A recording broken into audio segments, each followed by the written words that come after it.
All right, what's up, guys? It is RC Apologist here with another episode of Stump the Presup. It is a show that I am trying to do on here occasionally. It's basically a free-form, open question kind of thing to try to stump this particular apologist. And I say stump the Presup because I am a presuppositional apologist, and I figured that would be a very catchy name to go with it, is the phrase stump the Presup.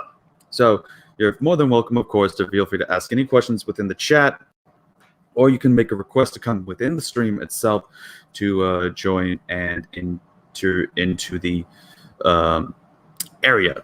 So you can either ask a question within the live chat itself, or you can ask your question just in general. And of course, we will be not just doing that, but also in general with banners, bringing up any kind of highlights. So, for example, whenever we see the Ishmaelite skeptic there saying, "How are you, buddy?" I will say, "Hey, I'm doing pretty good." And just let people kind of see and get a gist of that. It's still new for me with StreamYard, trying to do it on my own in terms of a moderation kind of perspective, but I'll do what I can with it. But yes, do feel free to share the link to several people. I have already shared the link out myself to several individuals, specifically within the various parts of issues, from the Christian to Muslim social medias of sorts, to get them informed of the means. So feel free to share the link yourself if you would like to also invite others who you feel might be inclined to indulge in the conversation at hand. Before we get started with this, I would like to at least get a little bit of a thing, because we have one thing that was highlighted is the fact of the justification talk, and I want to kind of go into that, because there was a thing that happened, and with that as well, this also allows us to allow other people to come in. So again, if you want, just feel free to request the link to join the stream, or to ask questions in the chat, and we will get to those. That's why I'll keep this up here as that goes on. But what I do want to try to get to, so that it allows people to come in and get their questions ready, is the issue of what happened recently that is quite interesting. Now, mind you, with my title of Reformed Christian Apologist that has come up, some people have been seeing and wanting to encourage the issue of debate on going against Islam. And in fact, I will be debating a Muslim on May 1st. We're exactly regarding the channel, we're still looking into that. But an individual named Muhammad Abd al-Razak will be getting us involved into this. I think he has the channel, the Yemeni Front, or the Yemenite Front. I forget what exactly the channel itself is called, but that is where we will be hosting or having the issue there, is that we'll be debating him, and it's the issue on the topic of Christianity versus Islam. Regarding the manner, so do tune in for that. But as much as people had enjoyed that, when I made a comment regarding the fact that some Muslims, like I was having one person try to bring up, what about you people praying with the cross? I'm saying I don't pray with the cross, and I don't encourage that of anyone to have some kind of small cross and praying with it in the hand like a rosary would. And when this happened, I then started to mention the comment about the issue of, I don't defend Catholicism or Eastern Orthodoxy, I defend Christianity. And that ticked some people off. People admittedly got triggered by my words, and said those particular words, is that they were triggered by it, and thus stopped following me and claim I am doing a harm to the whole thing there, which is funny that they decide to go with that and then start saying Calvinism is heresy or Reformed theology is heresy, even though that was what my specific thing was specifically about from the very beginning on my channel to everything about me in my whole bio and profile. That has been my whole thing, is from being a person who is a presuppositionalist, who adheres to the Van Tillian style of apologetic and philosophy. As a result, even then focusing on, therefore, the Reformed faith is the most consistent of those, and definitely takes issue with Roman Catholicism and Eastern Orthodoxy. So this is no shock, no surprise, especially Eastern Orthodox, who would have heard of the debate between me and Jay Dyer that happened a while back. One of the most interesting things I've ever been into, of which wasn't even planned and was forced into it by one of his little fans. But anyways, that being said, that's what's been going on. It's also been an issue about why do they not be considered Christians, is the issue of justification. The doctrine of justification is what separates us, is what divides us from this whole thing. And as a result, that's why I have to be adhering to my conscience and say, I cannot accept these people as being Christians unless they repent of Roman Catholicism and they repent of Eastern Orthodoxy. Until then, I cannot do that. And so that's why I got some people upset with me on there who had followed me, with not realizing that my specific critique of Islam is based upon my theology and methodology, which is rooted in the rejection of those positions of Eastern Orthodoxy and Roman Catholicism in favor of the theology that sharpens and shapes and shows what is the reflection of the apologetic. So, that being said, that's a bit of that rant. So, again, any questions that any of y'all want to ask? I know we got about 2 people that are in the deal. So if you got any questions you want to ask, feel free to ask them either in the chat, and I'll try to get to them, or feel free to mention them if you want to come on here. So again, just to put the little recap here, feel free to ask the questions in the live chat itself. Also, I'm just seeing we have a thing that says connections unstable. Can y'all hear me pretty well? Just double checking on that. And also, I got a new thing. I'm gonna see if it works on here as well, just for fun and while we're passing the time. So again, until people ask questions. Let's see here. Hello there. Let me see if it comes back up on our feedback. Let's see. I'm hearing the playback on my end. There we go. So it does work. So there we go. If we ever want to have some humor and entertainment, then we can use that. Because I found a new voice changing thing that allows me to work with it. It's been helpful for my D&D or Pathfinder, as I prefer calling it, regarding the game, regarding those sessions. All right. So let's see here. Double checking, because I got to make sure to keep a touch with everything. In fact, actually, let me see if I can show. I don't know if it will come as perfect. Let me just do it briefly, because I don't want to blow out anyone's eardrums. Testing. On my other thing, it's supposed to sound like the Daleks. Well, let's see if it does on my playback. Oh my, that's actually pretty. There we go. So okay, like I said, this whole app thing that I found on the voice changer is scary. So yeah, if you got any questions for against Christianity, feel free to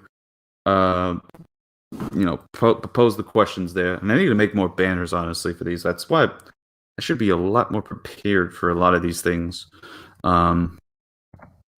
So let me make sure to double that. But yeah, if you got any questions, feel free to check. And it looks like we got a couple of comments. Yep. Nate can hear the voice of the Daleks. There, in fact, hold on a second. Let me...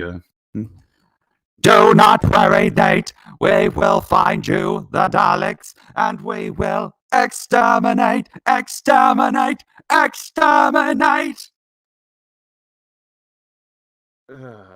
is hilarious, though. That whole thing there. Okay, there we go. Let me try to work on this deal here.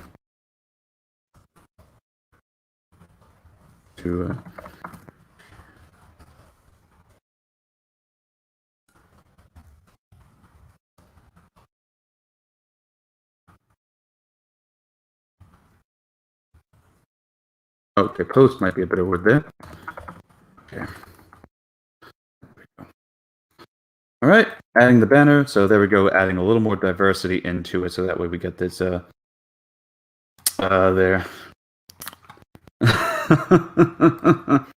Yeah, well, it's a crazy little deal there, Nate. By the way, if you want the link, let me know, and I'll be able to send you the deal.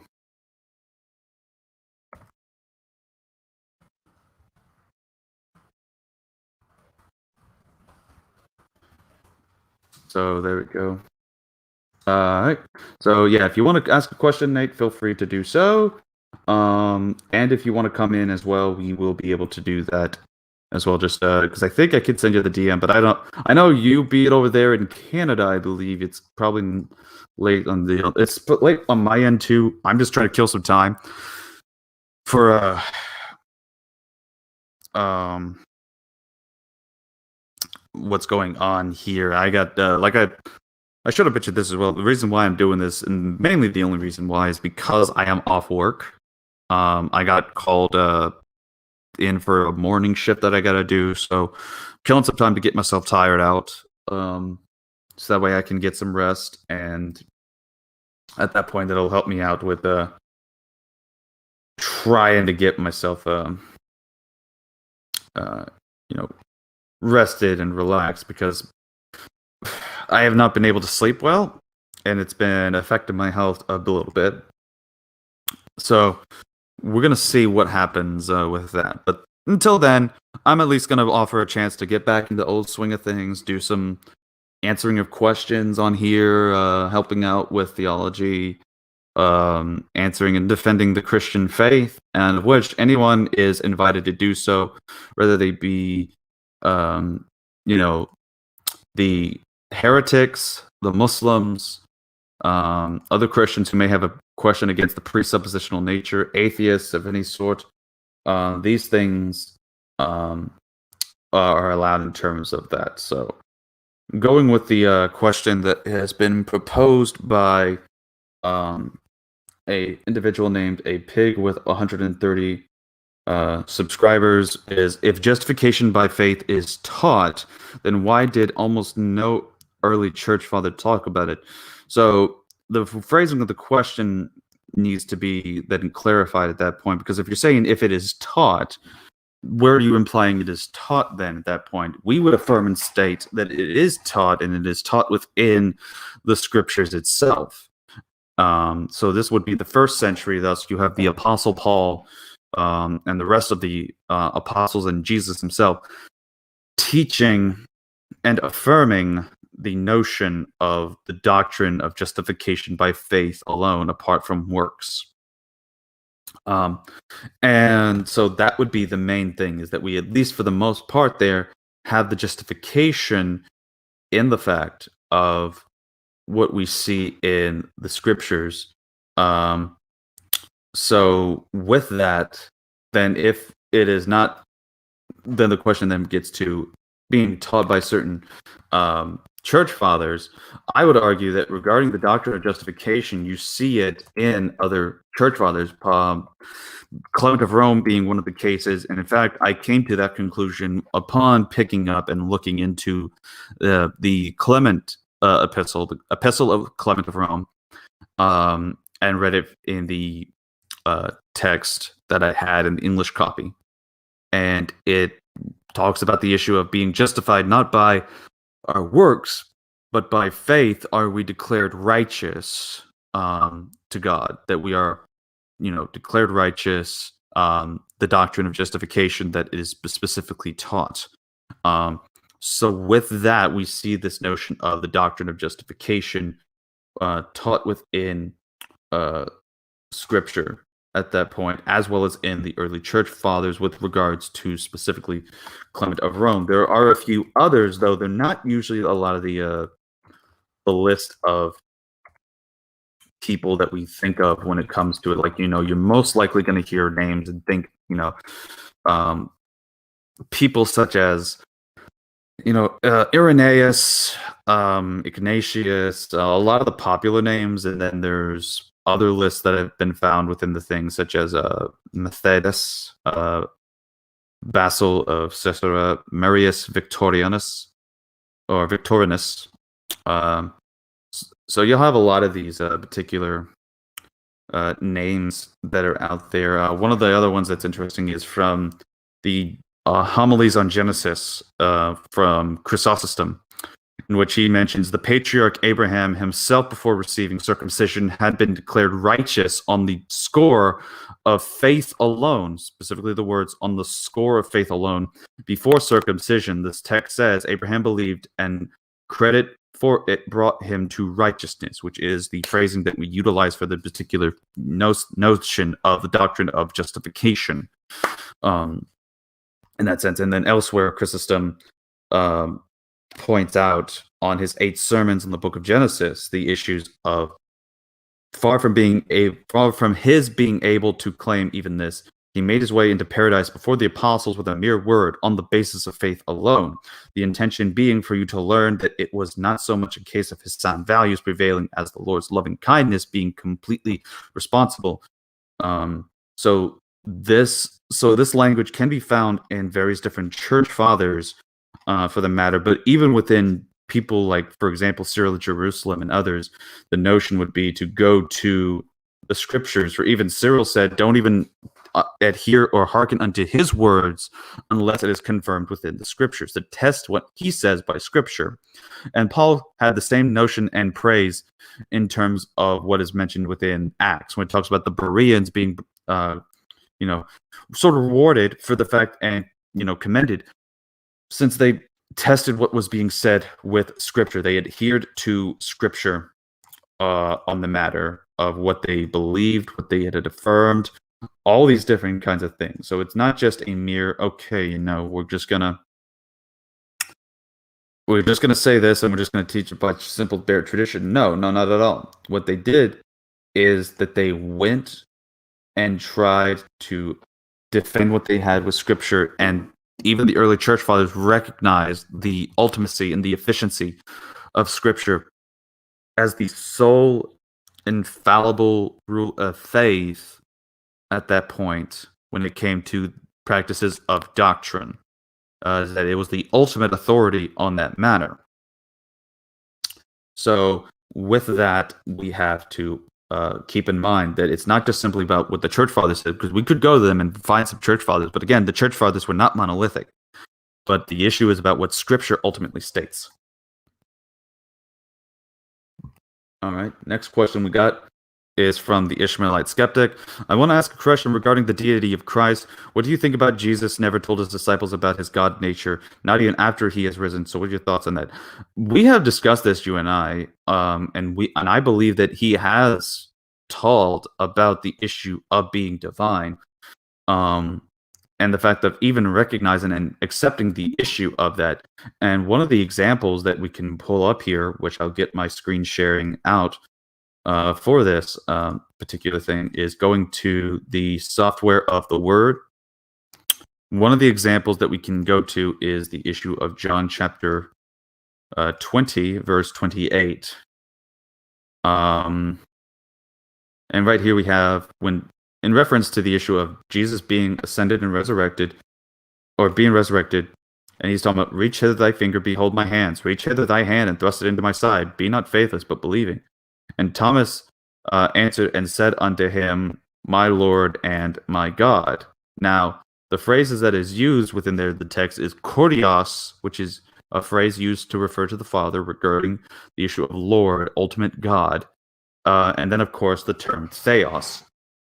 So we have here Thomas referring to saying unto him, who is him, Jesus, Lord and God, kurios and theos.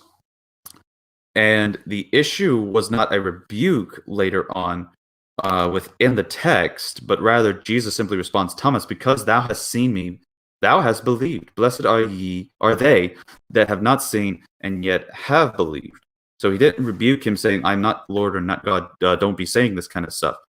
But instead you hear him say, my Lord and my God, and he accepts it while stating this particular statement. Now, some people have tried to state that this is like an expression like what we say today in America and other cultures by saying, oh my God, or thinking like, my God, like a kind of shock and surprise. But again, this is the issue of basically becoming anachronistic in our understanding of the text and basically trying to insert more modern cultural understandings of things into the ancient culture, into a culture that was, especially in the background of it with John, and especially with Thomas, as a Jewish culture of the time period of the first century. In the Greco-Roman world at that time, they were not going to do that kind of thing because it was essentially basically taking the name of God lightly, taking God to be basically nothing more than just a mere concept and not an actual Lord being that exists. So with that being said, that is where we would have the issue at that point, is where we see it says, and Thomas, he said, "My Lord and my God," he referred to that. And this is after Jesus has resurrected to that. And we can go to several more, but I think with that one, because that, especially in light of the phrasing of that particular word, I think we'll just go with that. So thank you for your question on that, and we can go to much more if you want. Let's see here. We have Princess Red. I am not going to lie. I have been in conversations with you before, but I have never been able to get your name right. Rashida, that's my guess at it. If I'm right or wrong, feel free to tell me. And in case any Muslim joins, assalamu alaikum. Well, yeah, this is why I definitely, even with the English alliteration there, it's definitely difficult for me. I get as far as assalamu alaikum, but by the time I get to I think it's a wa, because I always hear in a lot of the videos is that there's the full phrasing of it. Rahmatullahi wa barakatuh. I think that's it. I don't know. Like I said, that Arabic is not my first language, so I cannot accept there. But yeah, if anyone wants to join, so Princess, you're more than welcome to join. If you want the link, just DM me and I can get you that link. Actually, you know what? While I'm at it, I mean, I can technically kind of control who gets to come in and who doesn't. So let me go ahead and find the deal here, because that's the other thing, is that I'm still trying to even figure out how to add guests in. All right, there we go. Okay, so let me go ahead and put that there. All right, so we should have it in the chat now. All right, so here we go. All right, so before we try to check on more people here, going to wait, that's the link thing. The things are going up on their deal. All right, so Ishmaelite Skeptic says, correct me if I'm wrong. As far as I remember, according to Luke's gospel, Jesus didn't even meet Thomas in that way. Now, Luke's gospel doesn't record the specific manner that is mentioned within John 20:28. But again, the fact is we still have it in one of the documents. Now, not every gospel account is going to record the same exact details. And if that's the case, why go to Luke when we could try to go then the issue about Matthew or then the issue about Mark?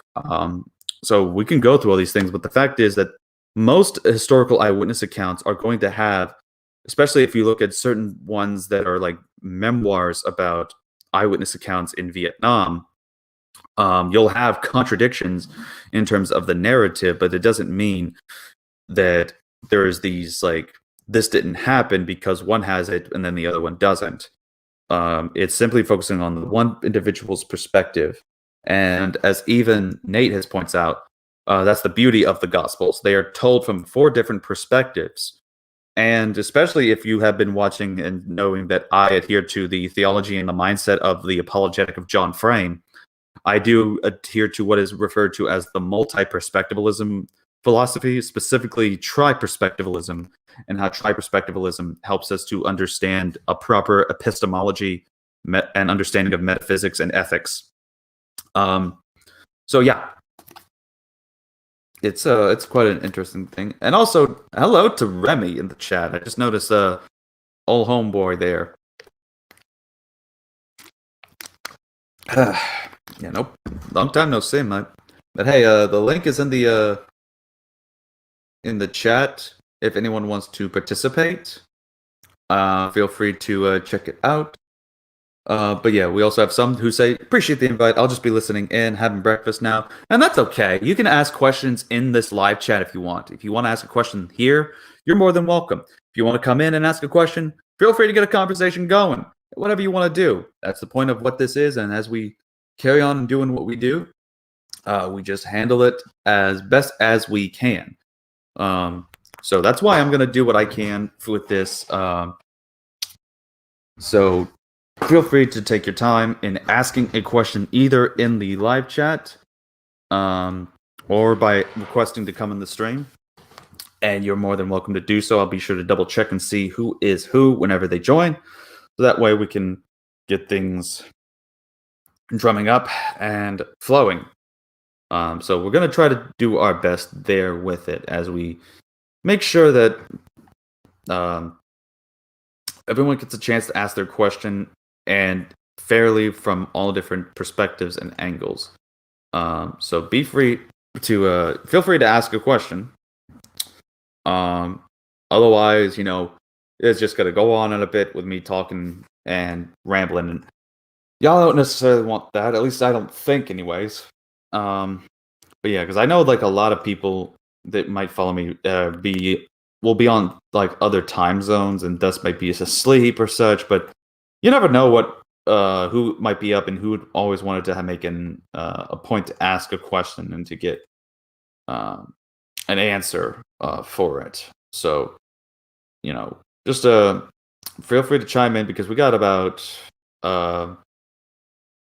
what is it, about 8 people watching, so that's several people that are tuning in.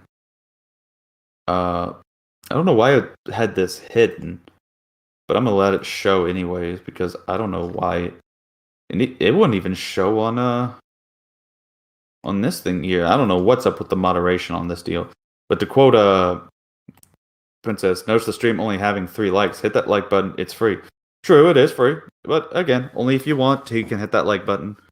Wouldn't surprise me if some would dislike it. I've had the dislikes, and honestly, not too bad at least to see some notoriety. All right, here we go. Okay, I think we've already discussed all these things in DM, so I don't really have anything to ask you about. I mean, like it doesn't have to necessarily be in terms of about just simply the deity of Christ. I mean, it could be anything you want to ask, and because I mean, while we have our disagreements in terms of the Trinity, the one thing I would point out would be the notion that I would try to affirm and state, is my view of the Trinity is essential to the notion of a tri-perspectival approach at things. So in other words, when we are talking about, for example, the issue of the Trinity, I would affirm a view that states that basically when you have a tri-perspectival approach, what you're gonna get is a view that says, hey, I believe that the Trinity is basically the way to understand reality and thus is the core of our philosophy and epistemology. And so one of the examples I'm going to see if I can try to give is based off the models here that I have created based off of Frame. So one of the ones we're going to go with here, let's see if we can get it presentable. All right. And put that there. All right. So this here comes from the basic explanation of the model. Now, what this is it's basically the normative, the situational, the existential. Now, the 3 points of the triangles here are basically the reference of the perspectives, the multi-perspectivalism approach of philosophy in terms of understanding things. So we take a topic, that's the inside of the triangle, and then we focus on the normative, which deals with the standards, with the norms of something. Then we deal with the situational, which deals with the situation, the evidence, the data, the science, the facts. Then you deal with the existential, which is that which in terms of our experience and how we understand these things. So this gets rooted within Frame with regards to the issue of God being with the issue of control, authority, and presence. These making up the notion of God, and especially in light of the Trinity, that the Father is the one that has in the issue of the Trinity control. The Son carries out the issue of the authority or the fulfilling of the deeds of the Father. And the presence refers to the presence of God, which is fulfilled within the Holy Spirit. Now, of course, some people have tried to suggest, as is noted in reference in Joel M. Setcase's book on this method called The Doctrine Shapes the Defense, some people have tried to suggest that Frame is a subordinationist regarding the Trinity, but he is not. Indeed, what he would basically refer to is that the association of the Father with the authority does not place him in a superior position than the Son or the Holy Spirit, but rather Scripture considers service to be a mark of godliness, indeed of superiority, so that the Son's acceptance of the Father's task to the point of death is a mark of his supreme dignity. This comes from page 6 of The Doctrine Shapes the Defense by Joel M. Setcase. And so, of course, we could go into various other ones referring philosophy. A good philosophy is rooted within metaphysics, which determines our reality, an understanding of reality and how reality works. Epistemology, our understanding of facts, science, logic, the justification of knowledge. And then ethics, how we deal with the issues of moral values and moral claims. Then we have the issue of belief, justified true belief, as you see in the tri-perspectival approach there. I think the good approach of apologetics, the presuppositional approach, the evidential approach, and the existential approach. The issue of having a sound argument. It's got to be valid, sound, and persuasive in terms of making good arguments, understanding the perspective of good arguments. And then right here is one I used in the debate with Scholar Fiction on the problem of evil, and that is that God sets the standard is the defense here, that God is the one who sets the standard for what is right and wrong in terms of the issue of the problem of evil. So God declares what is right and wrong, and thus sets that standard. This is essentially the normatives. God sets the norms. He sets what is considered the law. And then you have in the left corner there, the greater good. The evidence we see in the world is that with the evil that comes about, there is then the greater good that comes about with God, as we see in Genesis chapter 50 and various other texts where God utilizes stuff to ask, to bring about a greater good out of it, as we see within the case from that one verse and various other verses, especially when we note the issue of Job. And then the existential, we experience the new heart. Those who have the new heart, who are born again in Christ, experience and can testify to this. And thus, all these things with the lines of the triangles, they all go back and interact with each other, just like all the persons of the Trinity interact with each other. You have all these perspectives going around and interacting with each other on a constant basis, so that it is a valid point in terms of understanding the perspective. So that is one of the things that I would say is definitely showing why the Trinity is definitely important for an apologetic, and thus may be a thing that you could bring up Ishmaelite. Right, so we got several more questions in there, so we'll try to get to it in there. All right, so Princess Rachida, I can't ask questions I know little to nothing about. Well, that's the thing. You can ask questions if you want to learn something, at least. So if you had a curiosity about something, feel free to ask, because it's not just about on one banner you can just hear to stump or try to pose questions against or refute it. You can also just ask questions in general. So feel free to just ask any question, even if it's just to learn something. Because I know you've hanged out with some of the guys who mentioned some stuff about criticisms against Christianity, and they may have referenced a few things. Maybe ask what you can remember from there. That might be a thing to help that way get a little bit of a learning experience on this end here. Here to try to expand my knowledge about your religion to get a better understanding and hopefully have fruitful conversations in the future. And that's good. So like I said, if you want to ask a question, if you have anything in mind specifically, feel free to ask. Because I will be debating the one guy Muhammad Abd al-Razak. We'll be debating him on May 1st. Next question. Hervey Schmervy, what translation do you usually use? I usually use the King James Version or the CSB. I use the King James in my personal readings and studies because I like the tradition of it, the language that it is utilized in. I just like how it comes about. And plus, you can say I use it on the word software that I use here. But I also use the CSB because I personally think that the CSB is the most accurate translation on various verses we don't even think about, really. I think it's it has the most accurate translation of John 3:16. I think it has the most accurate translation of a passage in Second John. And I had that discussion with a atheist that definitely demonstrated and showed this particular case where they tried to not use the CSB and say the CSB was distorting and lying, even though I showed from the lexicon sources what was being said and whatnot. So yeah, we have those are the two that I would use, but I would say it's a mix between the two. Could you give a Sunday school level explanation of why Jesus is called the Son of God or the only begotten? Okay, so it's going to be hard to give a Sunday school level explanation, but I can try.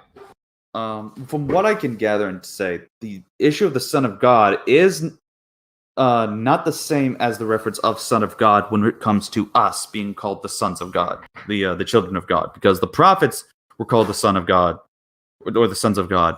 And hence why, for some people, may have heard some criticisms about that in terms of referring to the deity of Christ. And then you have the Ahmed Deedat phrase that came out called God has sons by the tons phrase. The issue of the Son of God being used is a unique concept in which Jesus uses it, because when he uses it in reference and shows himself being called that to the Pharisees charged him with blasphemy and attempted to stone him. If it was just calling himself in the same way that the prophets did, and as other Jewish Israelites were called, then there would be no need to stone him. But they were definitely finding an issue with his specific usage of it. So that's one thing to consider in how of the reason why it's called that. And it's definitely in reference to the issue of the deity. And the only begotten, I would say, in terms of that, is that the only unique begotten Son of God, within reference to that. That's about as best I can get with terms of a Sunday school level explanation. But of course, I would recommend always anyone to look into it on a deeper level to study it, rather it be not just simply asking people like me, but going into works of scholarly research into the theologians, as well as even asking your pastor about some of these things. All right, next question.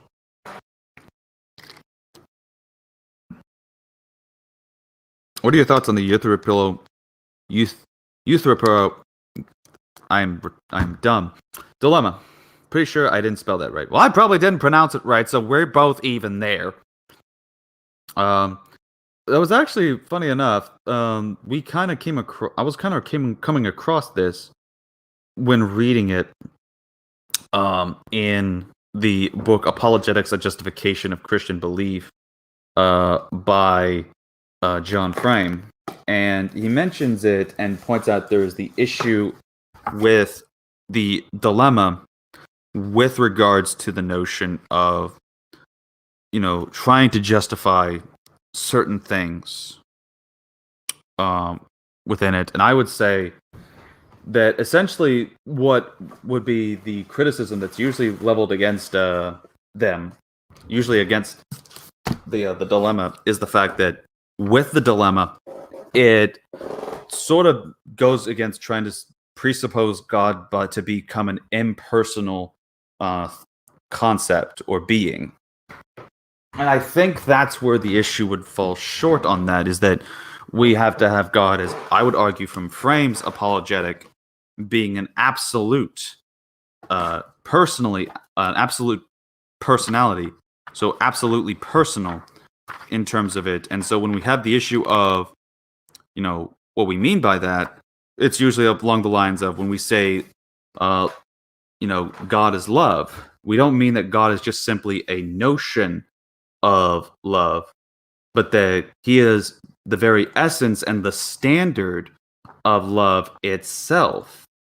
By the way, posting the link for people to join in the live chat, because I see we're getting more people. We have Converse, Contender, and Upsies, so we'll get to there.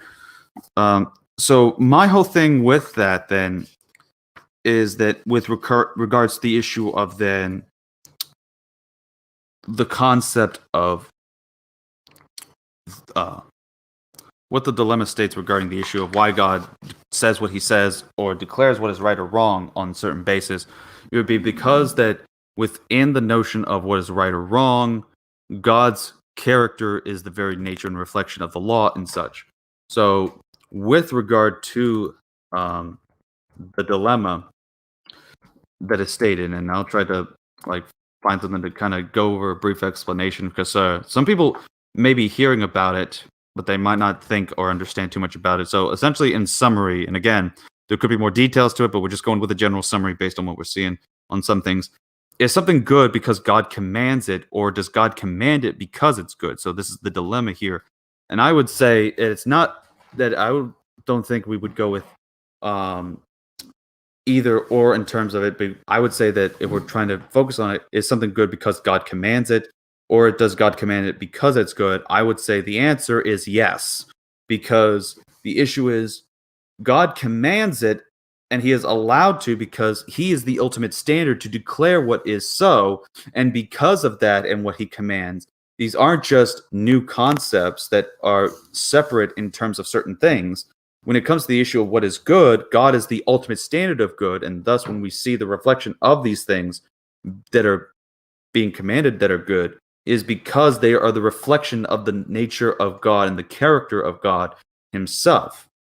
And so with that, I don't think that we fall into too much of an issue within Christianity of the dilemma. This may be an application towards some of the polytheists and the others of that philosophical worldview, but I don't think that this applies to Christianity because of the standard and the worldview that Christianity has regarding the notion of ethics in its ultimate presuppositions. All right, so thank you for that. And also just notice your comment too about the CSB. So we're going to see one thing here that, because I know there's a deal with Converse. I think he tried to comment on the later part of it. But let's see here. The Ishmaelite skeptic is the one essence in the Trinity is a whole distinction person from is a whole distinct person from Father, Son, and Spirit. So I don't think I understand the question the way it's worded there. In terms of essence, again, this is one of the notions where it's noted in the systematic theology book. In terms of these particular phrases, we have, persons, and then we have the issues of essence, and then being, and all these other different terms that we used in the early church to help make the distinctions between, Father, Son, and Holy Spirit, yet affirming the issue of the unity of God, the oneness of God. So I would say that when it comes to the issue of Father, Son, and Holy Spirit in terms of the essence, for even as we see here, like for example, the issue of one, essentia or essence usually is referred to as the one in certain conversations, and then you have persons in the other parts of it. And again, this is usually just going back on trying to use other terms to kind of make distinctions and understandings of the Trinity with our understanding and nature of human beings wanting to learn more about God. But within the one essence being with the Trinity, this is basically noting the one being if we use focusing on that language. And then when it comes to the issue of the persons, this is different from the essence, because the essence is referring to the issue of the one being, but then there is within the one being the three persons, and thus you have the personal distinctions, the person distinctions of Father, Son, and Holy Spirit. So there is that. And I noticed earlier at one point, Converse mentioned something about the Granville Sharp construction shops, that the translations should be the only unique son. So this is referring to the much more previous question. So I did not grasp that too much then. So that was my fault. So yeah, so hopefully that gets you there. And we have, speaking of him, we have, I just quoted his deal there. Now we have him in the deal. Converse Contender, what's up, man? Hey, what's going on? Can you hear me? Yeah, loud and clear, man. How you doing? I saw you had that interview with what's his name? David Falk, I believe. Yeah. How was that? What did you think about it? Oh, that's what I was going to ask you, because I didn't get a chance to check it out yet. I've been a little busy with a lot of stuff going on, but Okay. I keep hearing he's a popular guy that's been coming up. I know there was that he was mentioned because of like what the inspiring philosophy documentary that came out, and his work Yes. was mentioned. Yeah. So it went great actually. I really enjoyed his work. I read his book, and he after the interview, it was funny because he said after we were off air, he's like, "Man, I got to say that was really impressive. This is like almost a promotion for my book. You read it, and I mean, I really enjoyed that, and yeah, I think you're the only person that's interviewed me that's ever read my book." And I was like, "Why didn't you say that when we were on the air?" But anyway, Yeah, it that would went have got you great. some points there. Yeah. Yeah. So Inspiring Philosophy made the video on the Exodus Reloaded, and it's like a documentary, and then it's the thing is he tried to defend the early date, and a lot of people do this because of the 480 years that is given in First Kings. Mm-hmm. But there's so many problems with it, and he has a whole section in the book about the Exodus dates, and you can watch it. And I really go through for like 2.5 hours. We talk about the Exodus a lot, but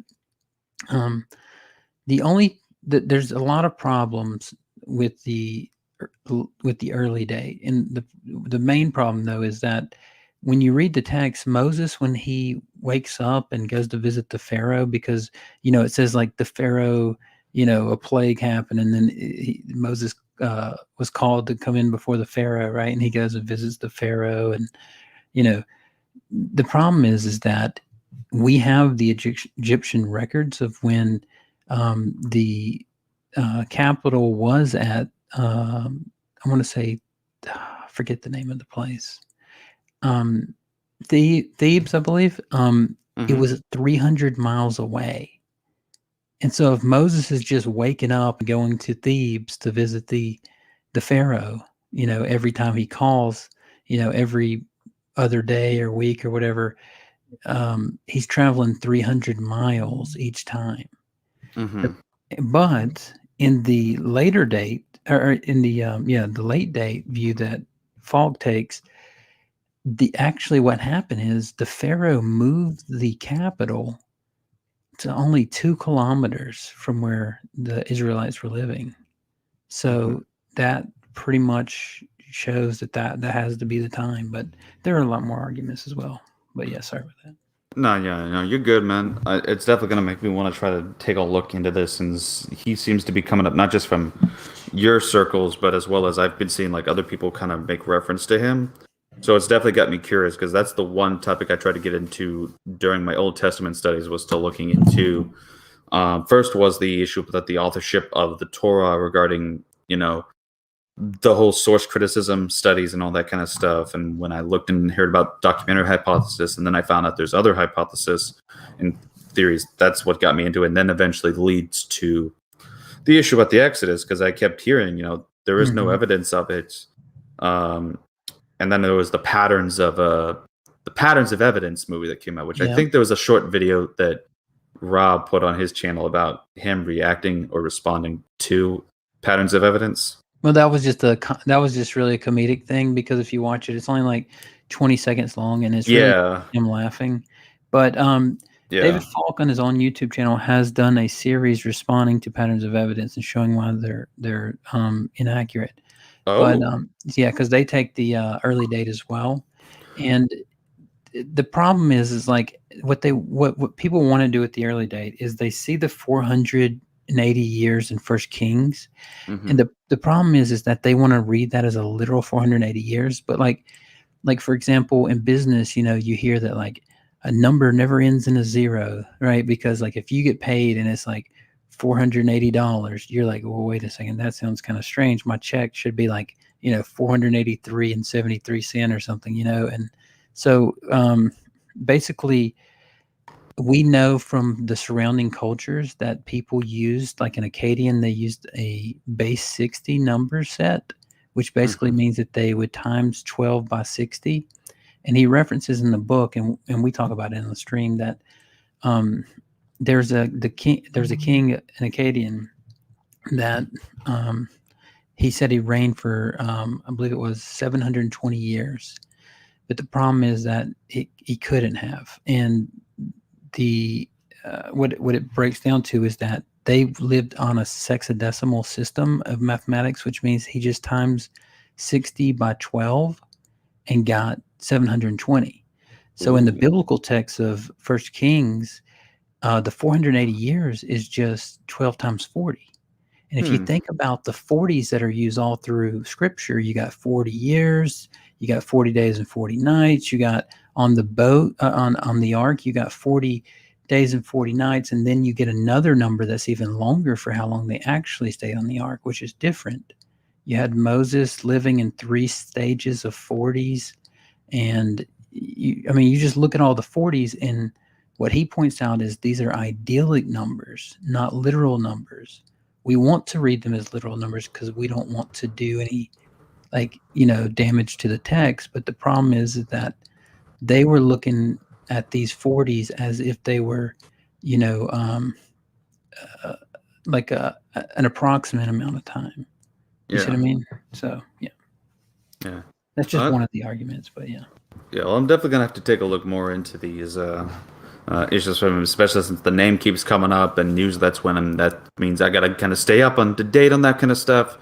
So I'll definitely be taking a look into that. Well, I got you here on one thing, since there is the one part of the title, the main title of the show on here, Stump the Presup. I do got one question on something I want to run by you. As a friend of mine, and I proposed this question on Twitter for some of the people to get a look into. A friend of mine from Doulos Theology, I think he did it for an assignment thing, or if he's coming up with a new deal altogether for his own personal time, which was impressive.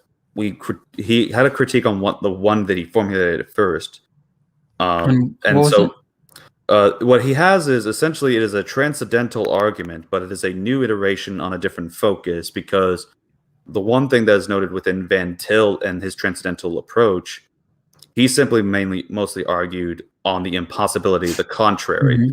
Right. So there wasn't too much of a formulation of it. And even some people, Van Til didn't even really affirm in believing in doing so, but rather he argued for indirect proofs for it. But with what people like John Frame, a student of his, decided to do, and then eventually other people later on who followed more like Frame try to give arguments in philosophical cases. This one came up, and I'm going to try to share it on my screen here. Let me get it ready. I zoomed in as well, so that way it helps people see it as well as us. So the argument goes as he puts it. Premise number 1, if intelligibility did not exist, we would not be able to argue that intelligibility does not exist. Premise 2, intelligibility exists. Premise 3, Christianity exhaustively provides both the metaphysical and epistemological grounds for intelligibility. And then when going down is premise 4, any deviation whatsoever from Christianity no longer exhaustively provides both the metaphysical and epistemological grounds for intelligibility. Premise 5, if intelligibility is true, Christianity is true. Conclusion, Christianity is true. So what are your thoughts on that particular line of argumentation in this particular iteration? Do you think you could copy that and paste it in the private chat on the side here? I could see if I can... You see on the side where it says private chat? You think you can just copy and paste it right there? Yeah, I can see if I can try to find it, because that was a thing that I just copied on an image thing. But gotcha. Oh, okay. But he also did post it, his version of it in the... Yeah, sure. Just that way I can take a look at the premises and everything closely. Yeah, let me take the private chat there and upload it there. Awesome, thank you. So premise 1, if intelligibility did not exist, we would not be able to argue that intelligibility does not exist. So I think number 1, people are going to say that that's a tautology. It may not be, depending on how it's broke down semantically, but I think some people would argue that it's like saying premise 1, if bachelors were all unmarried, we wouldn't be able to argue that bachelors were married. Mhm. or something like that. So that might be an issue depending on how it's formulated. But I'm sure this is probably just a rough, like, I don't know if he's actually said like this is the final form, or he's probably still working on it, or he or she.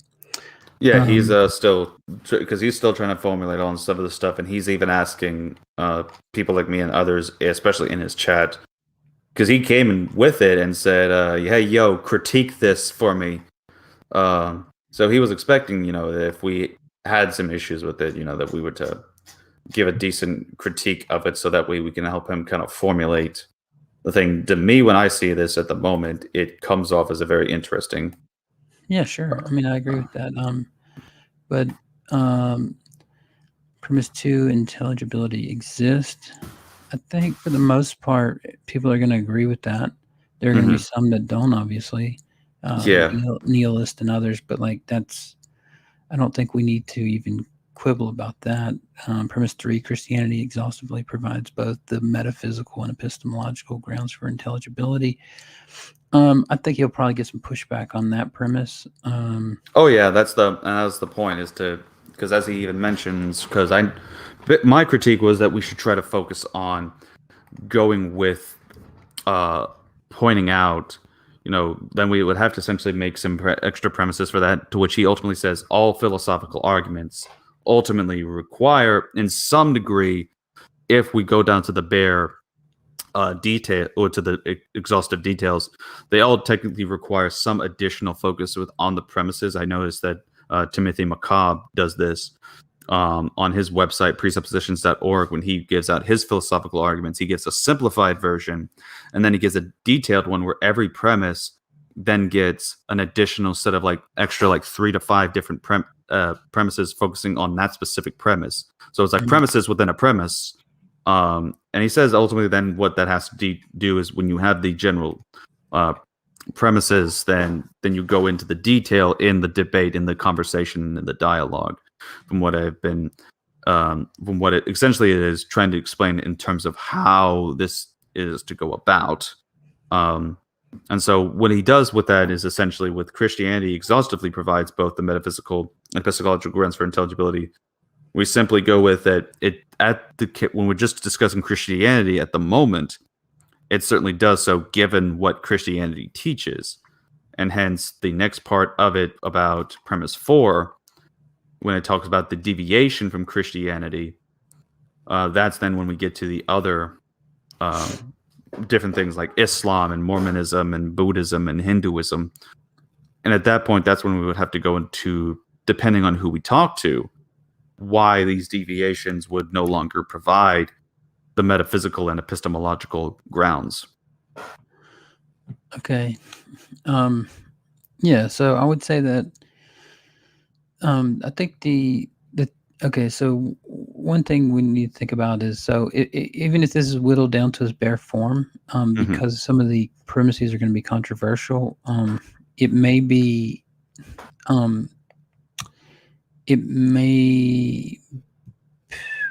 guess one thing I'm seeing with it is that there's going to be a lot of wiggle room as far as people disagreeing with the premises. So even if it follows, the conclusion follows from all the premises, the biggest part is going to be trying to justify those premises. So that's really where, if you're a presup, this is where that's going to come in at, is because when somebody shows that, they say that like premise 3, Christianity exhaustively provides the metaphysical and epistemological grounds for intelligibility, they're going to disagree with that, probably, and say, that it doesn't, and that. And then premise 4, any deviation whatsoever from Christianity no longer exhaustively provides both metaphysical and epistemological grounds for intelligibility.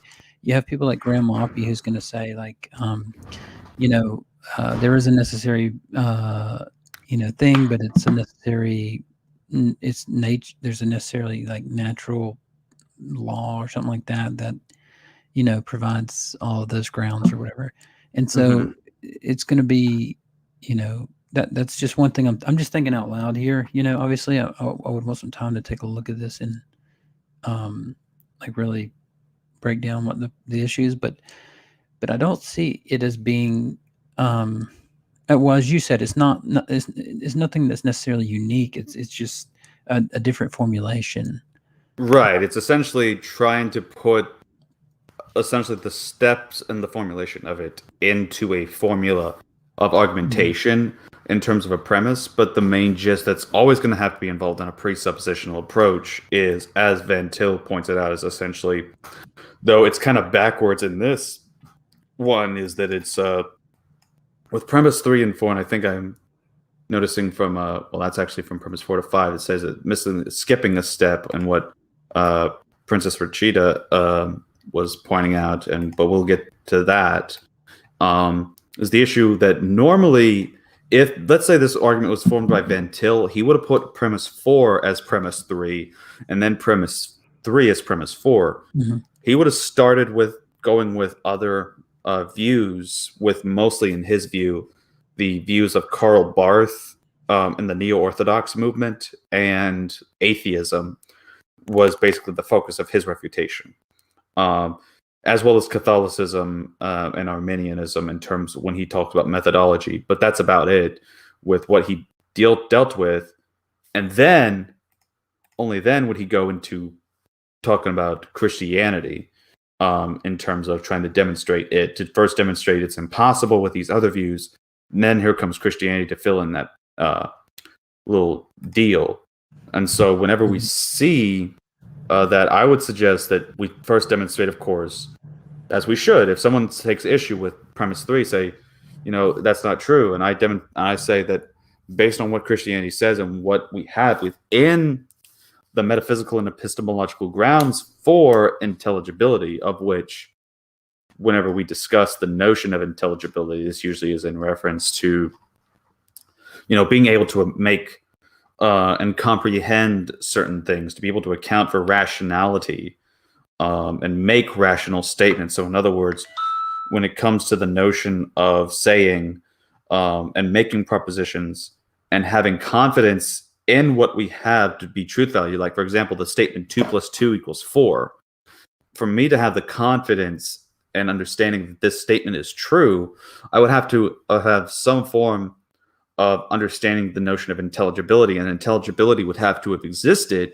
Otherwise, it's just a meaningless term, and therefore it is maybe not even true, or even it's not true, or it's neither false, depending on how one approaches the notion of the lack of intelligibility. But that's essentially what we go for, is that with the grounds for metaphysical and epistemological ones for intelligibility, we have God, the triune God, that basically can account for this.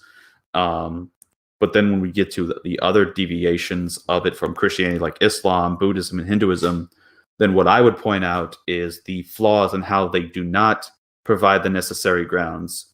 And thus we go with the necessary preconditions that Bonson and others point out. So, like, when you hear about, for example, the laws of logic, the uniformity of nature, objective moral values, human value and worth, all these different things come into play with it. And so that's where I will try to do that in showing how Islam cannot account for these, and how Mormonism cannot account for these, Hinduism cannot account for these, Buddhism cannot account for these, atheism cannot account for these, based on what their view says.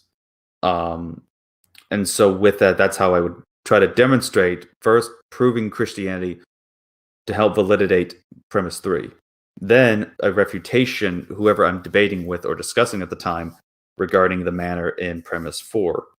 And then when we go to then the issue that Princess Rachida points out, also going to let Damon in. I just noticed he joined us here. But to finish off, going from there, once we've demonstrated the impossibility of the contrary regarding the issue of Christianity versus the other views, then we say, based upon mostly what mentions of premise 1 and 2, proving that intelligibility is true because it exists. And if it is true, as we've demonstrated from premises 1 and 2, and noting that Christianity has provided the grounds for intelligibility on the metaphysical and epistemological ones, then Christianity is most certainly true based on what we've proved so far. And then conclusion would be that Christianity is true. So I don't know if even Princess Rachida is still watching, but ultimately, I think that would kind of help the explanation in what we are when what we say when we explain that notion there. Gotcha. Yeah. You want to bring in the other guy? Yeah, he's here. Damon, what's up, man? Well, just got off of work and just got done with prayer, and now I just joined the stream. Just trying to listen in for some context. Yeah, we were just discussing the new transcendental argument that a friend of mine helped postulate in terms of how it's being formulated and such. I think I shared part of that with you. Which, by the way, Converse, I don't know if you're familiar with Damon. I know me and him have debated on Modern Day Debate, and I don't know if you saw that one. Maybe. Has it been a while? It's been a while. He was referred to at the time as Ahmadi Muslim 1889, I believe, and we were debating on the crucifixion and the resurrection of Jesus. Gotcha. Okay, yeah, I probably missed that then. Yes. So, yeah, Damon, if you want to tell a Converse about yourself, because you're definitely an interesting character for sure, and we even remember each other from the Google Plus days. Yeah, oh yeah, things have changed so much because those were the days that StreamYard wasn't around. It was all about Google Hangouts. So RC and I have known each other for over 4 years. I was referred to him by a common friend of ours. I believe he's a Christian evangelicalist by the name of Emmanuel Karakari, if I pronounced it correctly. And I believe he introduced me to you, and then we started talking. And this was within like a few months of me converting into the Ahmadiyya branch of Islam from atheism. And yeah, RC and I just exchanged our views on religion. And yes, including those two debates that RC mentioned. And I'll also add in, he and I have been doing some casual conversations on streams as well. And he appeared on my weekly show with another Ahmadi by the name of Khurram Shah. And God willing, RC will appear again tomorrow, where we're going to discuss the Trinity, and then we're going to discuss Tawheed as well.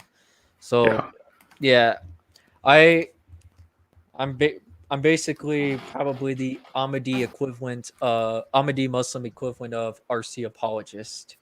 Gotcha. Okay. Yeah. So yeah, he's an interesting character, and we will be having that conversation tomorrow. In case anyone wants to check that out on Ahmadi Dawa.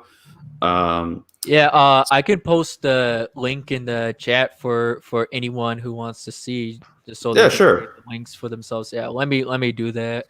Yeah, and by the way, I do want to while I still have some time here, I did take my medicine and all that, and I want to try to not be on here as too long, but at the same time, I'm still trying to find a way to kind of like knock myself out with some sleep here.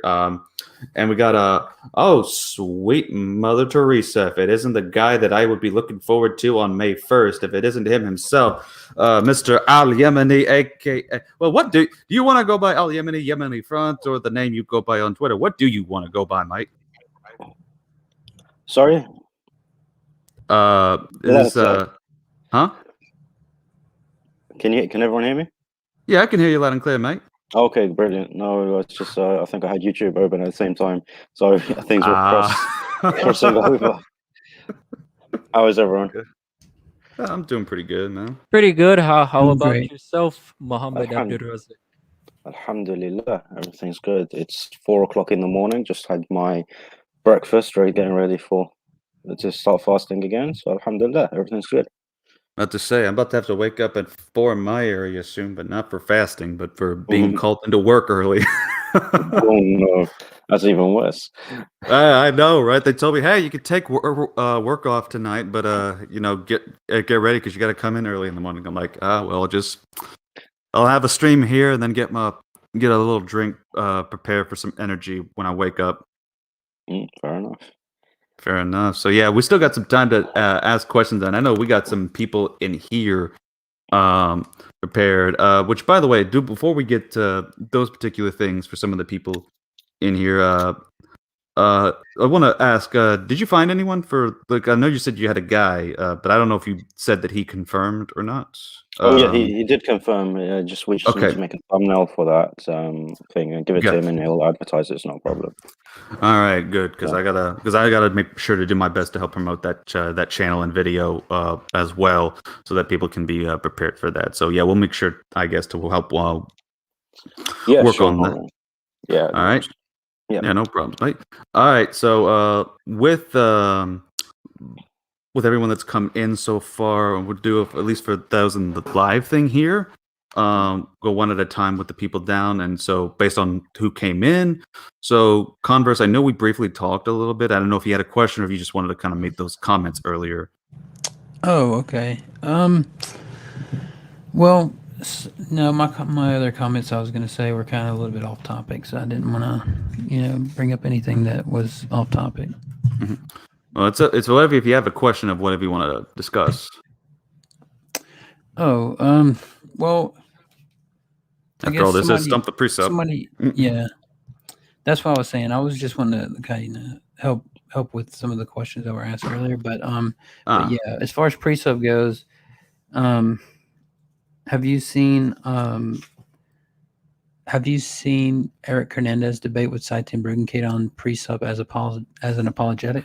Yeah, and this is where I always tell people that in terms of Saitin, he is not a good person to go for in terms of the understanding of the Presup method, because he's essentially taking it to a layperson's perspective on the matter. He essentially, because there's a lot of things he says where he says he discourages the uses of evidence, and he claims to have read Bonson and Van Til, who both have adamantly state they believe in using evidence and they affirm the usage of evidence. Well, Saitin does say that he says, I am the ultimate evidentialist.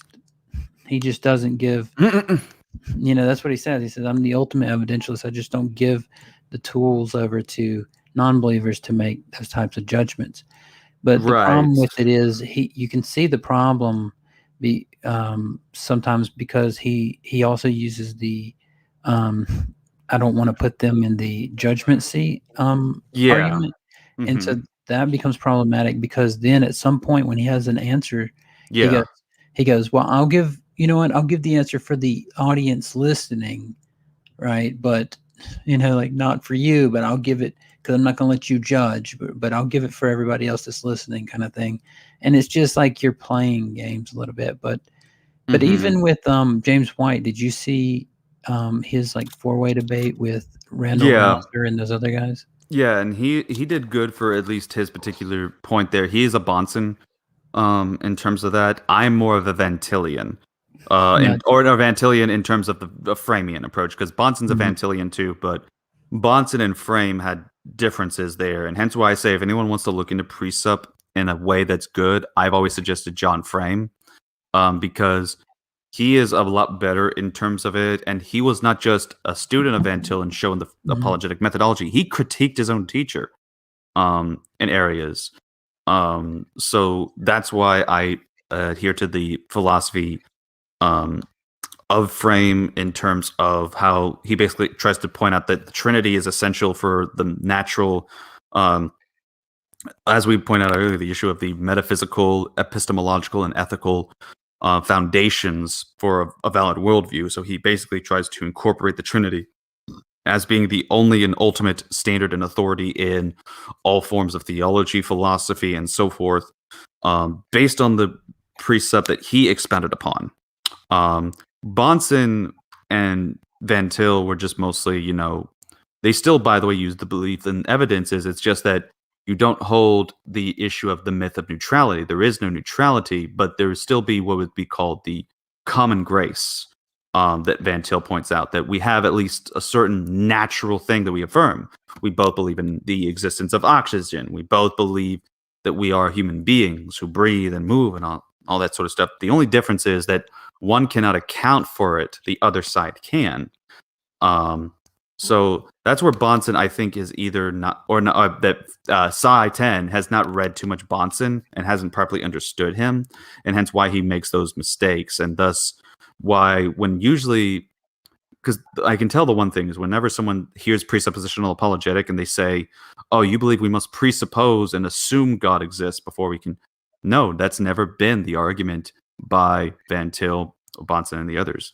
And so that's usually why I would suggest that you have to read the actual source material for it. So I have seen the debates between Saitan and Eric, and I think Eric needs to engage with more of the people like Vocab Malone, who is a Framian like myself.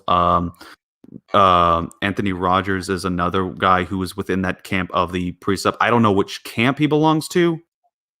He is definitely a Van Tillian. He ain't a Clarkian or anything of the sort, but I know that he adheres to some form of the transcendental approach in his apologetic. So it really depends on the individual. But Saitan is basically just taking it to a whole level that you're missing a lot of what Presup actually is, because it was even Presup that made me learn to love and appreciate philosophy and the philosophical arguments, was because of what it had established and stated. Do you believe that the philosophical arguments actually kind of prove that the Trinity concept is fact or something that can be held to be true? I would say that in terms of the philosophical argument, the only one that would go with that would be the transcendental argument that Van Til goes about, but more so in the way that Frame approaches it. So in other words, the issue that without Christianity being true, you cannot prove anything to be true, to paraphrase Van Til in his statement. So essentially to argue for the impossibility of the contrary, and hence why the one argument that we went over, and I don't know if you saw it, but I'm going to share it on the screen again for some of our viewers that are also catching up. The one argument that my friend had established, premise one, if intelligibility did not exist, we would not be able to argue that intelligibility does not exist. Premise two, intelligibility exists. Premise three, Christianity exhaustively provides both the metaphysical and the epistemological grounds for intelligibility. Premise four, any deviation whatsoever from Christianity no longer exhaustively provides the metaphysical and epistemological grounds for intelligibility. If Van Til made this argument, he would have put premise 3 and premise 4 in reverse. So I wonder what's meant there by deviation from Christianity. So basically what he's saying in this is essentially the same thing that the others would say, is that ultimately anything not Christianity, so basically Islam, atheism, Buddhism, Hinduism, Mormonism, Jehovah's Witnesses, anything that is not Christianity ultimately falls into this issue, deism included, and is based on examining how can they account for essentially the necessary preconditions for intelligibility on the basis of the worldview that's stated, by taking what the worldview states on its own standards and applying their own standards in light of these necessary preconditions. One of the examples in the critique of deism, for example, is the issue of the uniformity of nature. We know God creates in this view, but that's all we get. We have a basic creation. We have no knowledge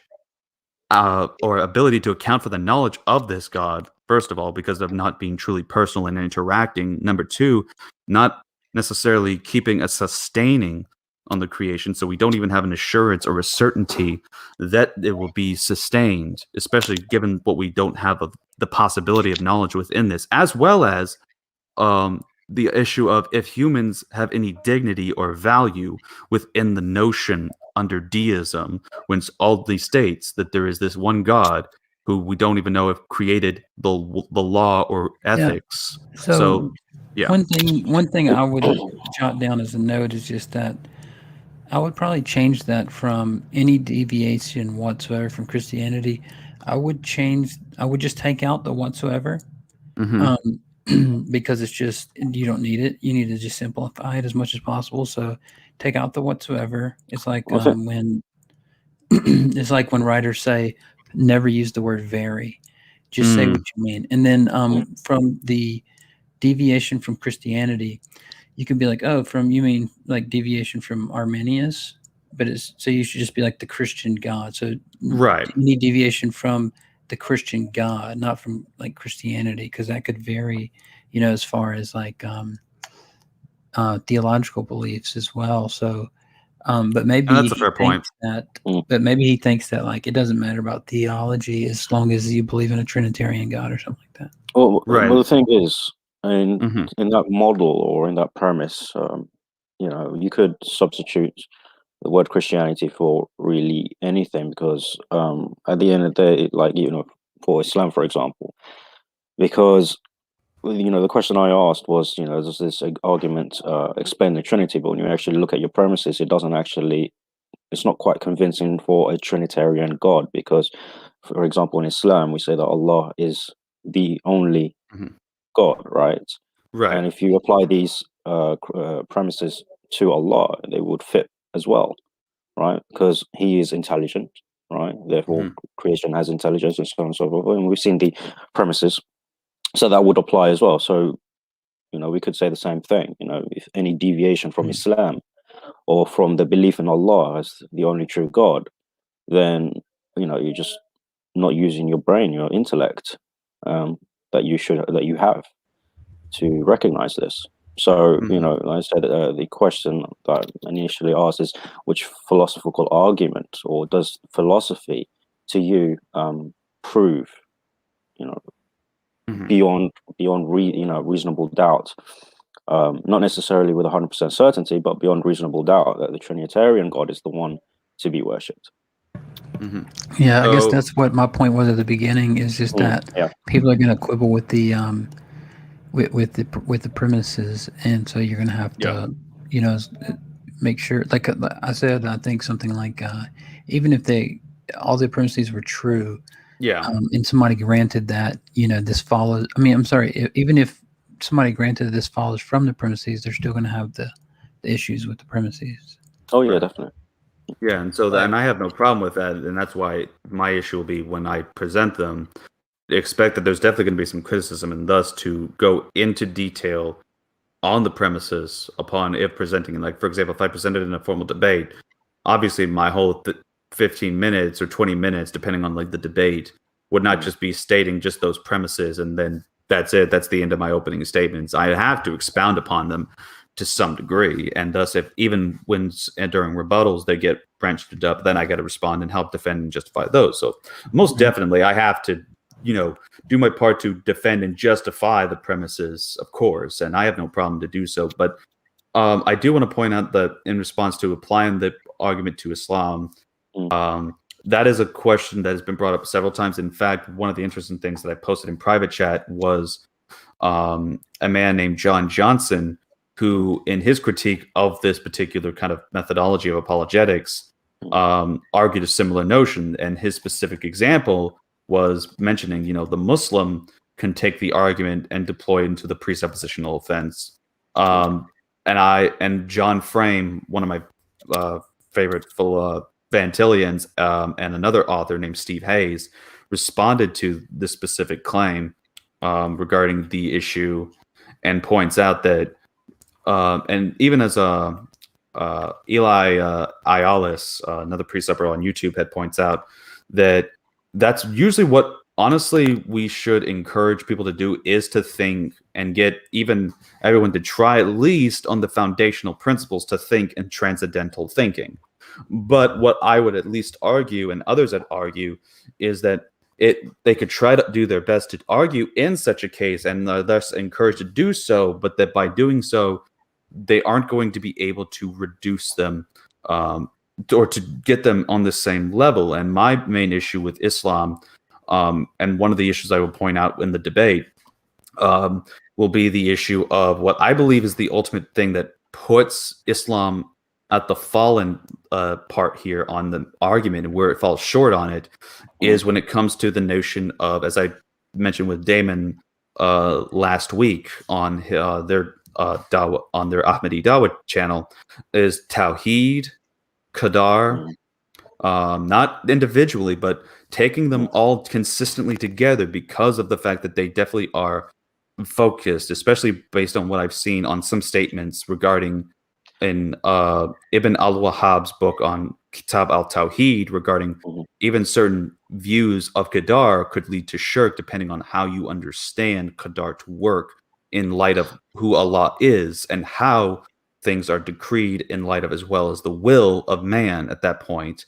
So with these things of Tawheed, Qadar, and the issue of man, that's where I would say that with all these in consideration is where we see a folly or a problem for Islam in my understanding and examination upon it while utilizing this transcendental thinking. All right. So just so I can see where you're coming from. If you had to put Qadr or Qadar as you pronounce it, in one sentence, how would you put it?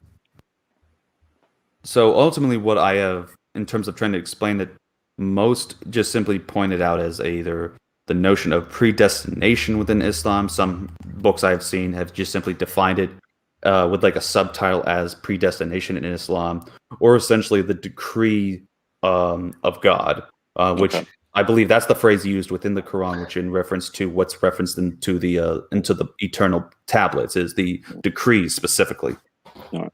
Well, I'll go into small detail, but in one sentence, Qadr is for a person to do everything that he can until the decree of Allah manifests itself, right? So when we talk about predestination, right, and Sorry, could you repeat that? So Qadr is when a man or a person, will do everything that they can until the decree of Allah manifests itself. Okay. So, and this week kind of comes from the tie or camel analogy that we have in the hadith, right? And it's not really an analogy; it's actually something that happened. A person went to the mosque and he didn't tie his camel, and the Muslim saw him and said, "Look, tie your camel, and you go and pray," because the person was late to prayer. And the man said, "You know what? Allah will look after the camel for me." Right? He goes to pray, comes back, the camel's gone, and he's like, "What? Where's my camel?" Right. So what we are taught by the Prophet, peace be upon him, is you do everything that you can and you leave it to Allah. Right. So for example, an everyday example for people, who are trying to get back into work, for example, because of COVID and whatnot, they will do everything that they can. They will apply for jobs day in, day out, all the time, right? And they will go to interviews and, redo their CVs, all of that, right? They'll do absolutely everything they can to get the job. Then they get to the interview and then they don't get the job. At that point, that this is the decree of Allah, right?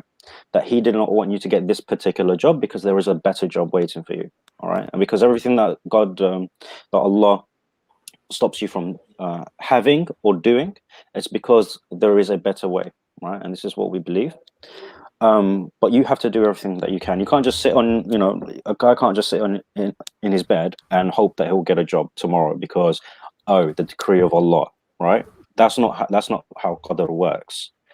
All right. And there are certain things that we cannot change, right? And these are things that have been predestined. All right. So, for example, who your parents are going to be, when you're going to be born, when you're going to die, when you're going to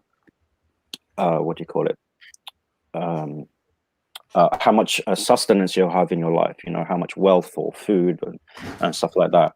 And of course, the final thing is your position in the hereafter, right? Either hellfire or paradise. Now, why is all this written? Is it written because you've been predestined, that Allah just kind of cherry-picked you and said, oh, this person is going to go to hell and this person is going to go to heaven? Absolutely not. It's just a foreknowledge of his it's just the foreknowledge that he has. He knows what you will choose. He knows the alternate realities of what you will choose. So he knows whether you will choose. So, for example, if I decided to get up today and not go to work, he knows what will happen throughout the day if I decided not to go to work. If I decided to go to work, he knows what would happen if I didn't. If I decided to go to work, and so on and so forth. So, any decision that you make or any action that you do or could have potentially done, he knows it all.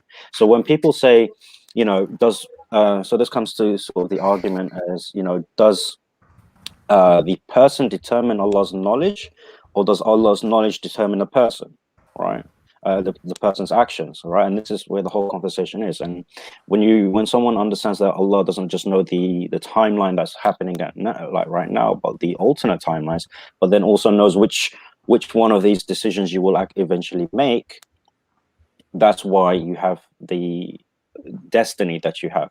And we also know in Islam that dua, supplication, can alter destiny. So if you ask Allah today, oh Allah, please grant me a house or something like that, or cure my friend or something, right? The sincerity of your dua and the acceptance of it, that could either make someone better, help, Allah will make someone better for you because you prayed for him, or he'll get you that house that you would otherwise you wouldn't have because you didn't ask for it. And even when we look in terms of the hereafter, all right, well, there is a tradition, and I'm not sure if it is a hadith or not, but there is a tradition where we say that there would be a man in paradise, and he will see himself increasing in rank in paradise, and he will ask Allah, he's like, Allah, how is this happening? How am I being increased in this rank in paradise? And Allah responds to him and says, your son is making supplication for you. So it's not just for your personal self, it could be for others, which is why Islam, we are taught or constantly make supplication for your parents and so on and so forth, because this stuff does alter destiny. So it's not something that's fixed or predestined. You cannot change anything. It is what it is. No, it's not like that. Allah has given us free will to use it. It's not an illusion. So that's, in a nutshell, pretty much what it is. So, yeah. Yeah, this is what I mentioned to RC briefly before the conversation got cut off, as RC and I both had to leave, so we couldn't. Yeah, that Thursday. I mentioned it, yeah, I mentioned it briefly as the law of cause and effect. Yes, Allah knows that certain things are going to happen in the future, but as I told RC, there's also the law of cause and effect.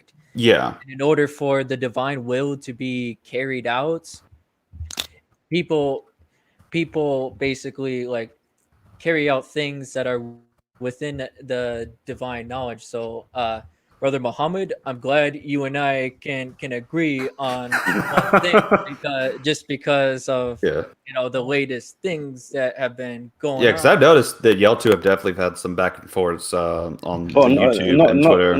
Not so much me and Damon, but he's. Yeah, I mean we've had our little bit of heated discussions, but for the most part, I just decided just to wasn't it mostly like with one dawa and because I know I'm trying to remember who exactly it was that was involved in that. Well, it's just basically like a whole lot of controversy. Like, I'm obviously not gonna state everything because this isn't the place to do it. And on top of that, and we got the issue Muhammad at the time and I as well. are both observing Ramadan, so yeah. But I will say though that Brother Muhammad, what you said about Qadr is exactly our view as Ahmadi Muslims. So I just wanted to let you know that, because there's no difference between us on this. Yeah, right. No, I know. Well, the thing is, when it comes to the difference between the Muslims and the Qadiani, there's a lot of things that we would agree upon, but there are certain aspects that we would not agree upon due to the claim of MGA, and his claim of prophethood and messiahship and being the Mahdi and whatnot. And these obviously have raised some serious Aqidah points, which have serious flaws. But that, like you mentioned, it is Ramadan. This is we're on RC Apologists show, so this is definitely not the place to do it. Secondly, it's Ramadan, so I'm not into the apologetics for the month. I rather go into Of course. focus on my ibadah. And thirdly, when Ramadan is over, I'm back for you, mate. And I seem to be on the top of the list as well. It seems because is it May 1st when y'all do break that? Because I do. No, so May 1st. Don't you like break the fast like a day before us? Like, okay, I think for you it's the 12th of May, and for us it's the 13th. We haven't. We don't know yet because it all depends on the sighting of the moon. Right, because that's literally how we base like. I'm gonna have to look into that then. Is based off the moon. Before we get to some of the other questions, because I know we got James in here as well. One thing that was pointed out was the issue of Qadar. Princess was basically saying Qadr, not Qadar. You had me confused for a second. And this is why I want your thoughts on this, because that's how I was introduced to the work, is as I point out in one of the comments. When I looked into it, one of the books I read was Umar al-Ashqar's Divine Will and Predestination in Light of the Quran and the Sunnah, and he pronounces it Qadar, or at least the translation that is used. And I've seen even, I think Islam QA has used it at times, used that specific pronunciation. But I also know that there is definitely the usage of Qadr, as in, Qadr. So am I wrong in saying that, or do I need to, say it as Qadr as you so elegantly do so? Yeah, it's Qadr. Yeah, so it's definitely Qadr. So in Arabic, it's Qaf, Dal, Ra, right? So it's just 3 letters, and it's pronounced Qadr. That's it. All right, I'll definitely have to check. I'll take a look and make sure to say that more then at that point, so that way I don't get people confused. But that was just how it was said there. So no, I get it. Out there. That's all right. I get confused as well. Sometimes I see translations of Arabic words online, and I get confused. And I'm like, I'm a native Arab, so I'm like, I look at it and I'm like, what is this word? So I translate the page to Arabic, and I'm like, oh, okay, all right, that's what it was. What a horrible way to transliterate it. Yeah. Do you guys know about like the differences with Christianity as far as like Calvinism and Molinism and things like that? I mean, I would certainly know some of them. I know you do, RC. I'm talking about the two that were just kind of talking about that. Yeah, I've got a friend in the US who's actually a Calvinist. RC. So no. I'm not just talking about RC. Another young fellow that I met on Instagram, very good. He's actually decided to attend the college to study Greek and everything, and so me and him have a couple of back and forth every now and then. So yeah, I'm familiar with it. Yeah, because your position that you were taking sound more like a Molinist type position, which is similar to what I take in Christianity, but I've heard a lot of Muslims saying that that everything is Allah. Allah has done everything. So even whenever I do get up to go, to get a job or something, it's Allah has, every single step Allah has, his hand has written down. Yeah. I mean, do you disagree with that, or? No, I don't disagree with that. Everything that happens with the will of Allah. And but it's not like we don't have any control whatsoever. We've got control of our own actions, our own thoughts, and this is why when we see in the Quran, Allah is always pointing to the human being as being responsible for their own actions and their own deeds. Even when it comes to the influence of Satan, at the end of the day, even Satan himself in chapter 14 of the Quran, Satan mentions the people in hellfire. They go to Satan and they try to blame him. They're like, "You're the one that influenced us. You're the one that brought us here and everything." And he just turns around to them and says, "Look, Allah gave you a promise, and I gave you a promise. You chose, right?" And obviously, I'm paraphrasing, but this is the meaning of this this interaction between the people and Satan in hellfire. So even Satan himself is acknowledging that, despite everything that happens or transpires on the earth. At the end of the day, it's our own actions, because this earth is a test for the human being. Okay. Yeah, I And just want to see if you disagree with that, because I'm going to be leaving here in a few minutes. So no, likewise, because I got morning prayer to do as well. But yeah. All right. So, by the way, welcome, James. Been a while seeing you, mate. Yeah, I've just been living life, learning a lot more. Not a whole lot else I can say at the moment. Yeah, I've been doing Pathfinder lately, trying to get out of the little stress and depression that I've been in, and so far I've been told I've had a interesting impact regarding the characters, and hence why I've been using. Some people saw the thing earlier that I did. I don't know if you guys caught that, but the voice changer that I can do with my voice, I sounded like a Dalek from Doctor Who earlier. Yeah, so just go. Are you the Doctor? So I always have fun with that. Yeah. Do you have any questions? If you want to ask any, James, because I know you came in last. Well, I've been waiting patiently.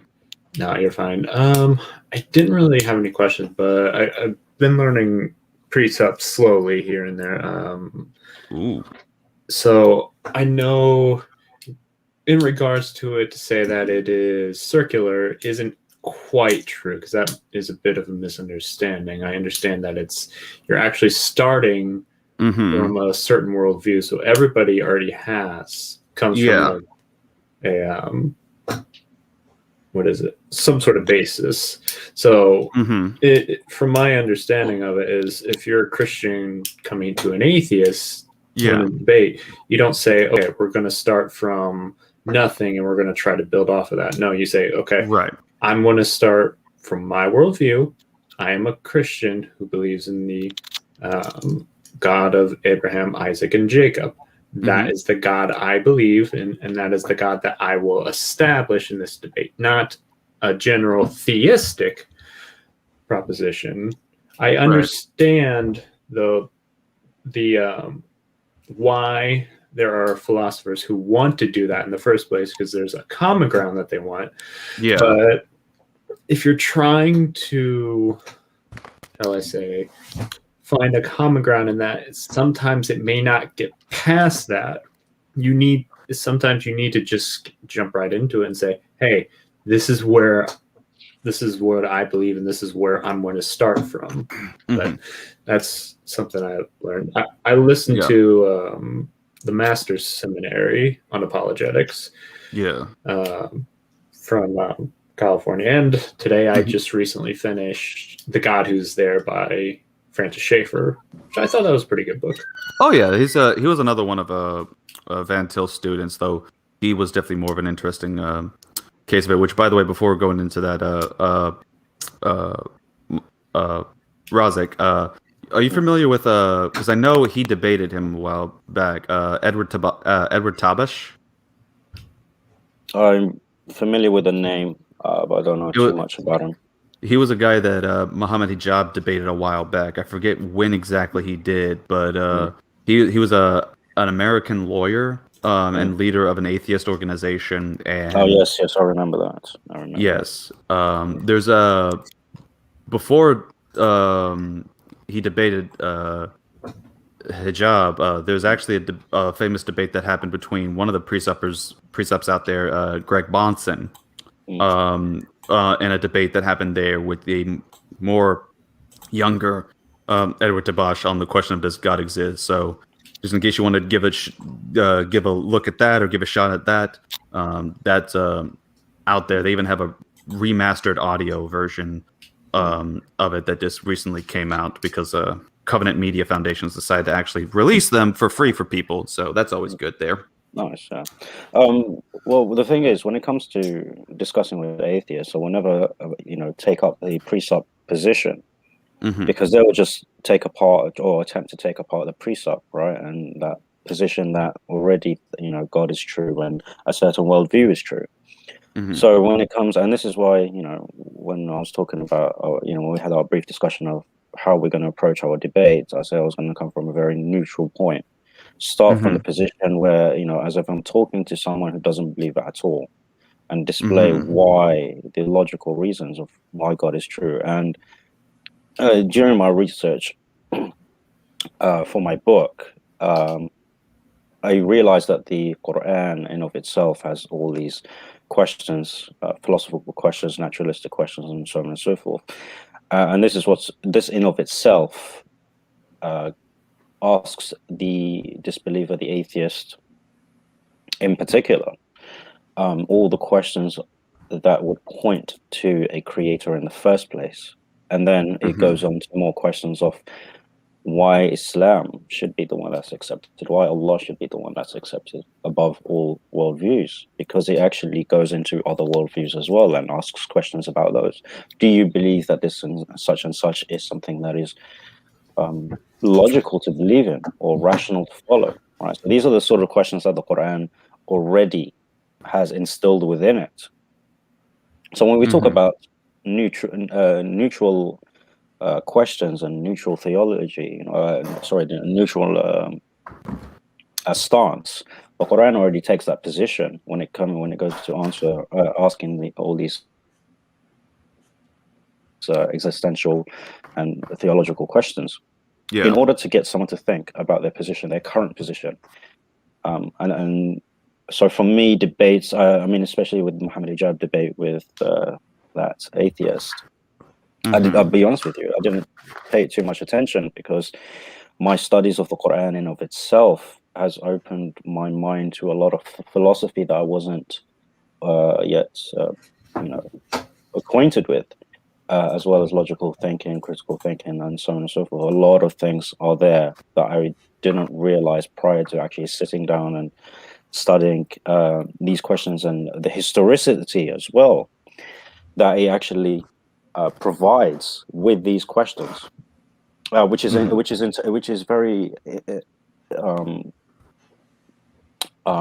just quite amazing for me, because it would ask a question or make a statement, and the amount of history that's in there in that single statement is unbelievable. I was actually speaking with a Christian who was interested in Islam but last month, I believe, and he wanted to know why chapter 4 verse 157 should be taken as the historical standpoint.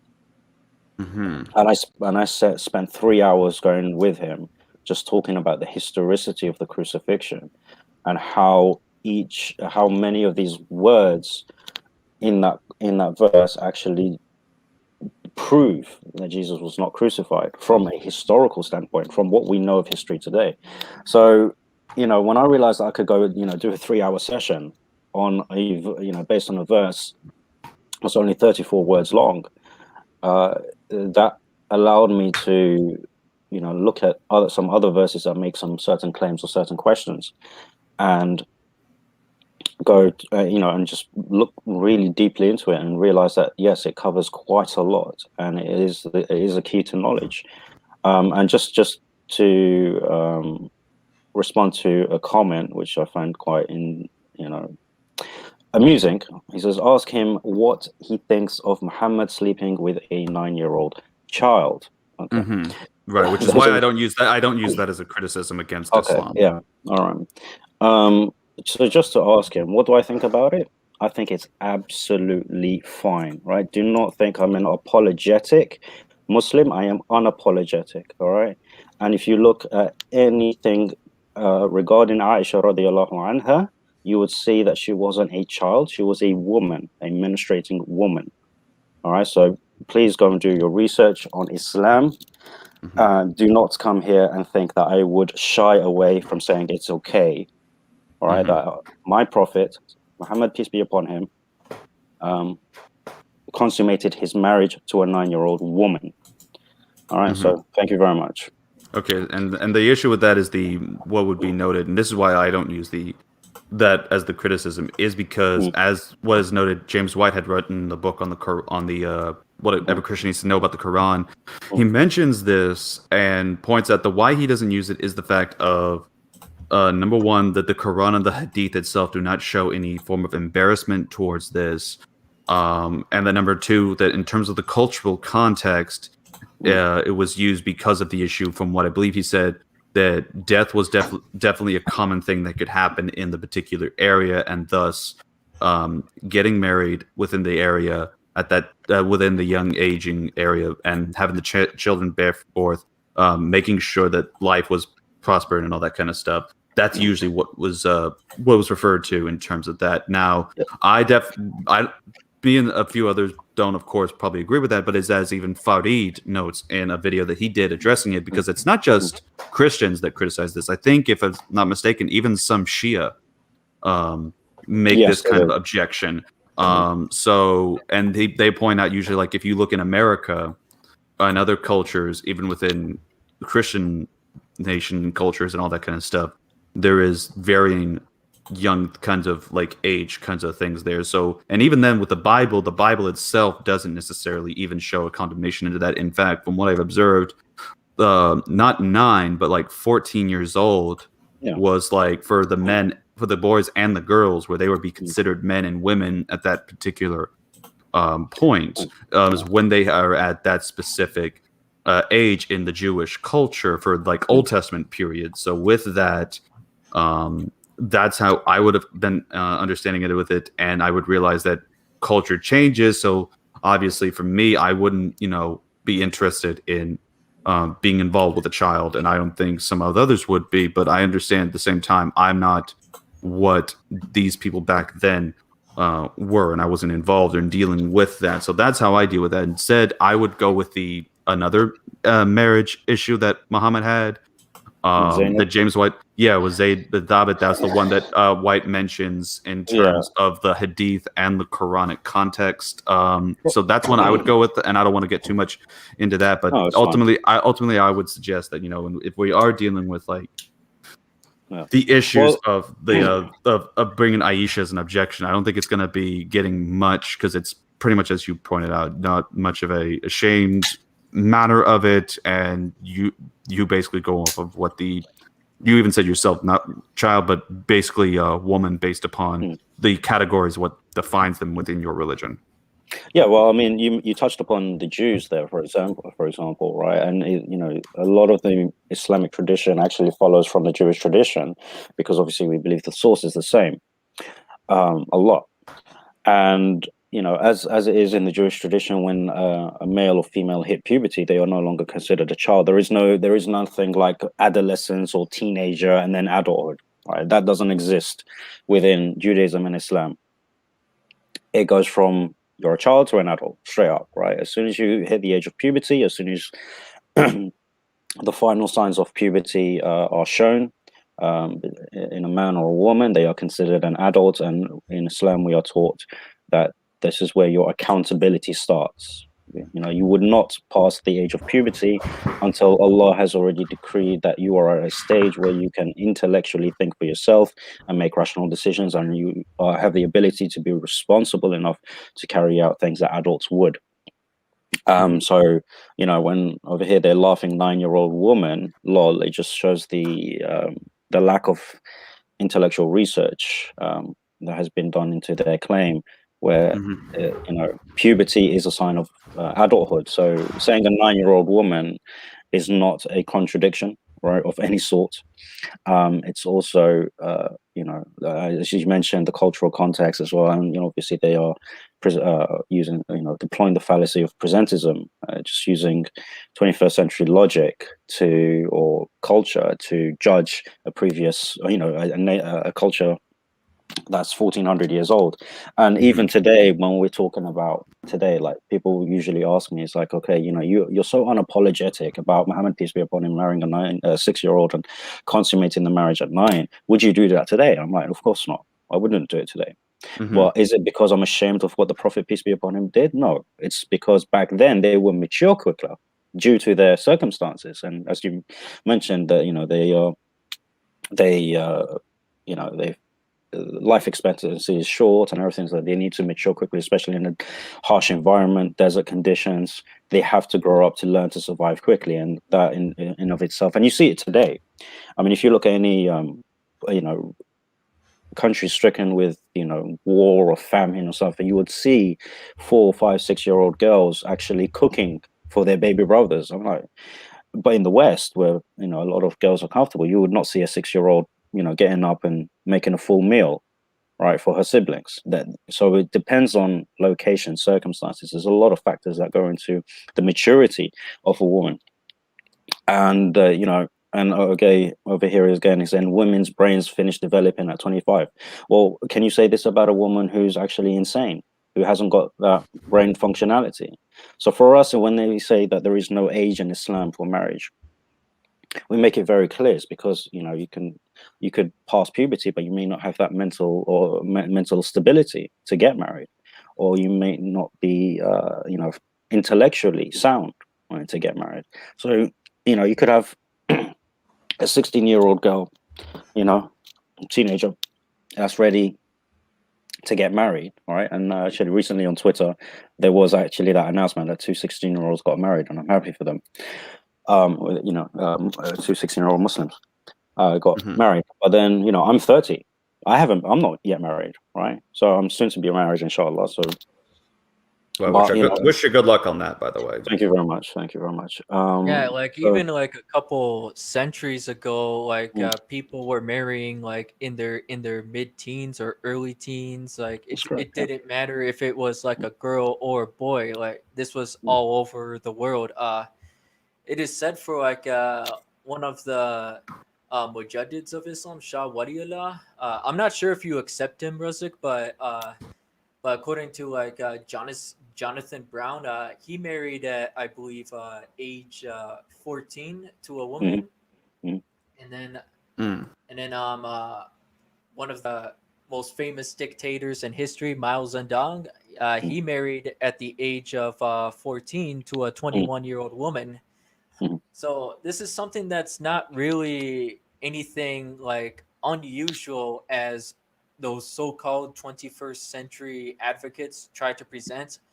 And then it's just very interesting because some people, one of the allegations that some people raise against my founder, Mirza Ghulam Ahmed, who I claim to be the Prophet Messiah, with one of the objections to the Mohammadi Begum marriage, they tried to say that she was a young girl and that, God forbid, he was trying to lust after her because she was young, but that's not what it's about.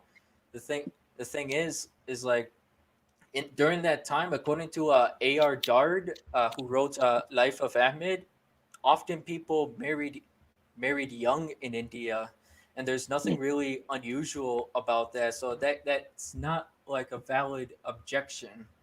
Now, everything else in regards to that, that can be discussed at another time.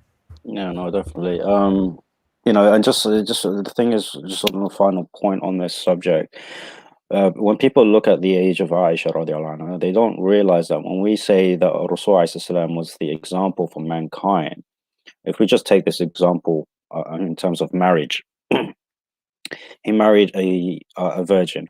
He married a widow. He married widows. He married a woman older than him, and he married Zainab, right? Who is the ex-wife of his adopted son, right? So he's shown us all types of marriages that are legal within his own lifetime. So obviously, marrying in Islam is actually, you cannot marry the wife of your son, right? So if I had a son and he got married and then he divorced her, I cannot marry her.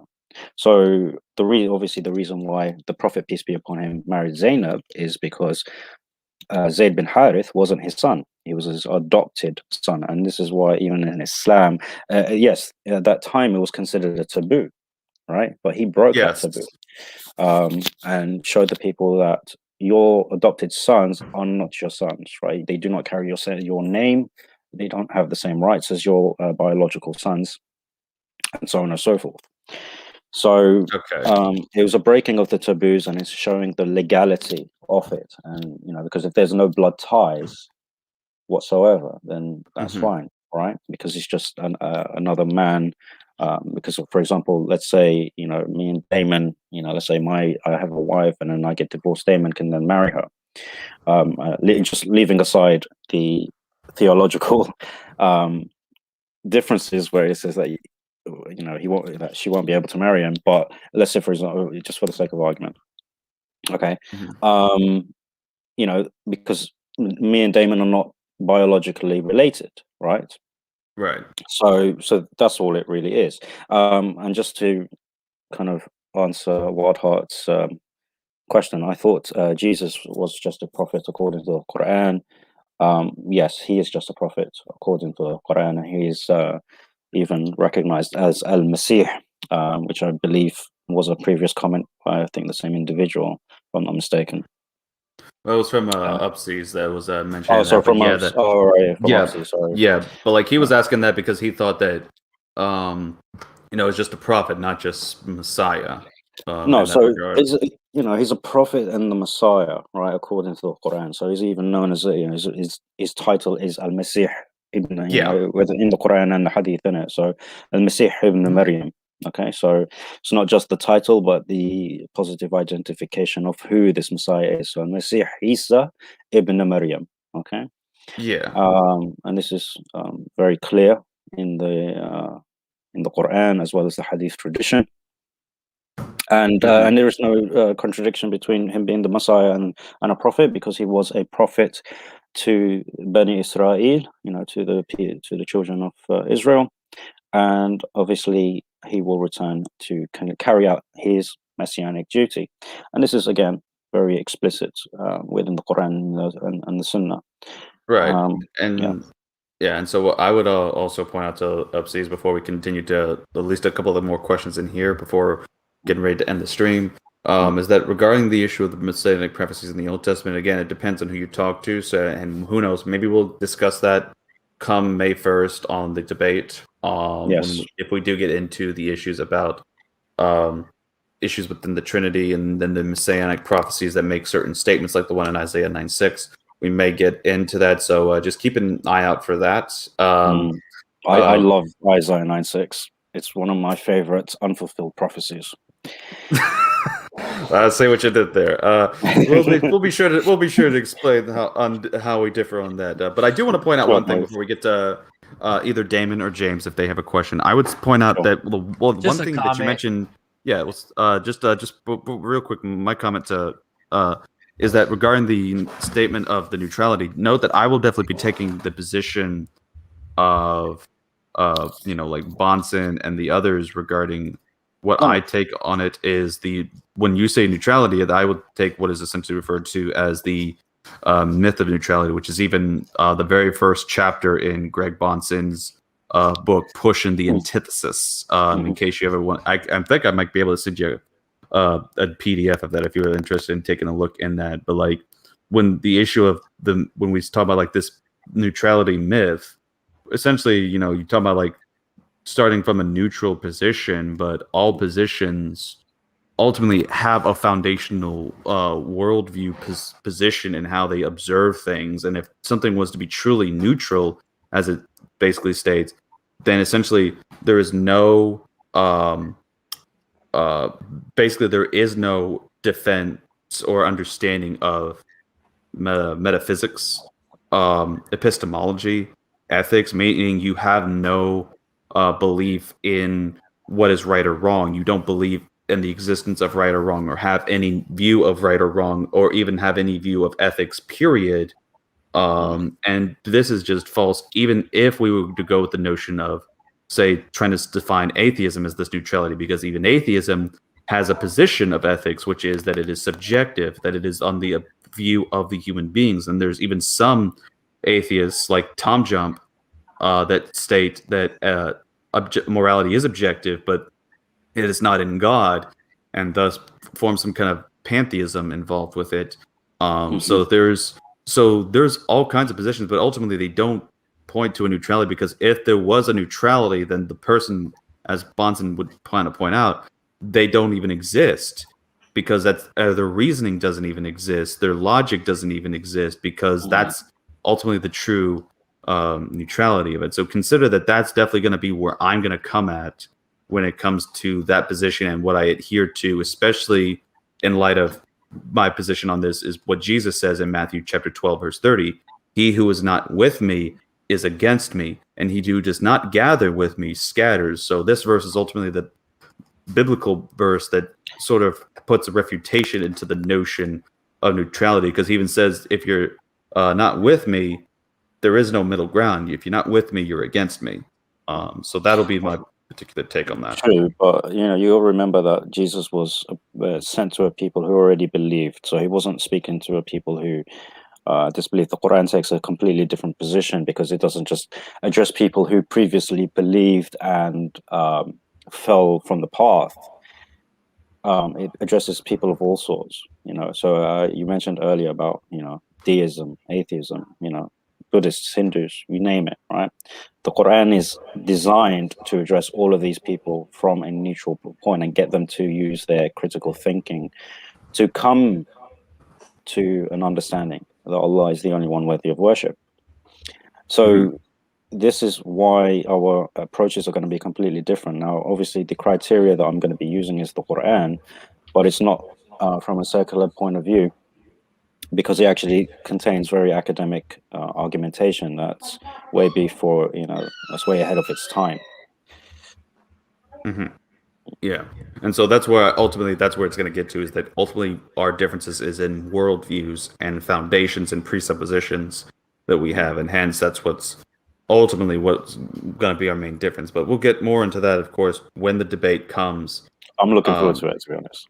Indeed, same here, because based on our conversations on the, I forget what the old conversation was. It was on the Zoom. It was on the Zoom thing. The Dawa Collective. That's it. That where we've met and had our conversations there, and then of course our Twitter dialogues. That's been a very good back and forth with there. Not saying I don't like our conversations, Damon, but you got to have the different flavors of people in terms of who you have in your conversation. So I got him, and then I got you, and then of course I got various other different types of people out there.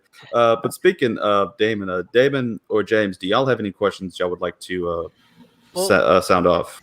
I have a question for you, RC. Sure, hit me up. Have you watched JoJo yet?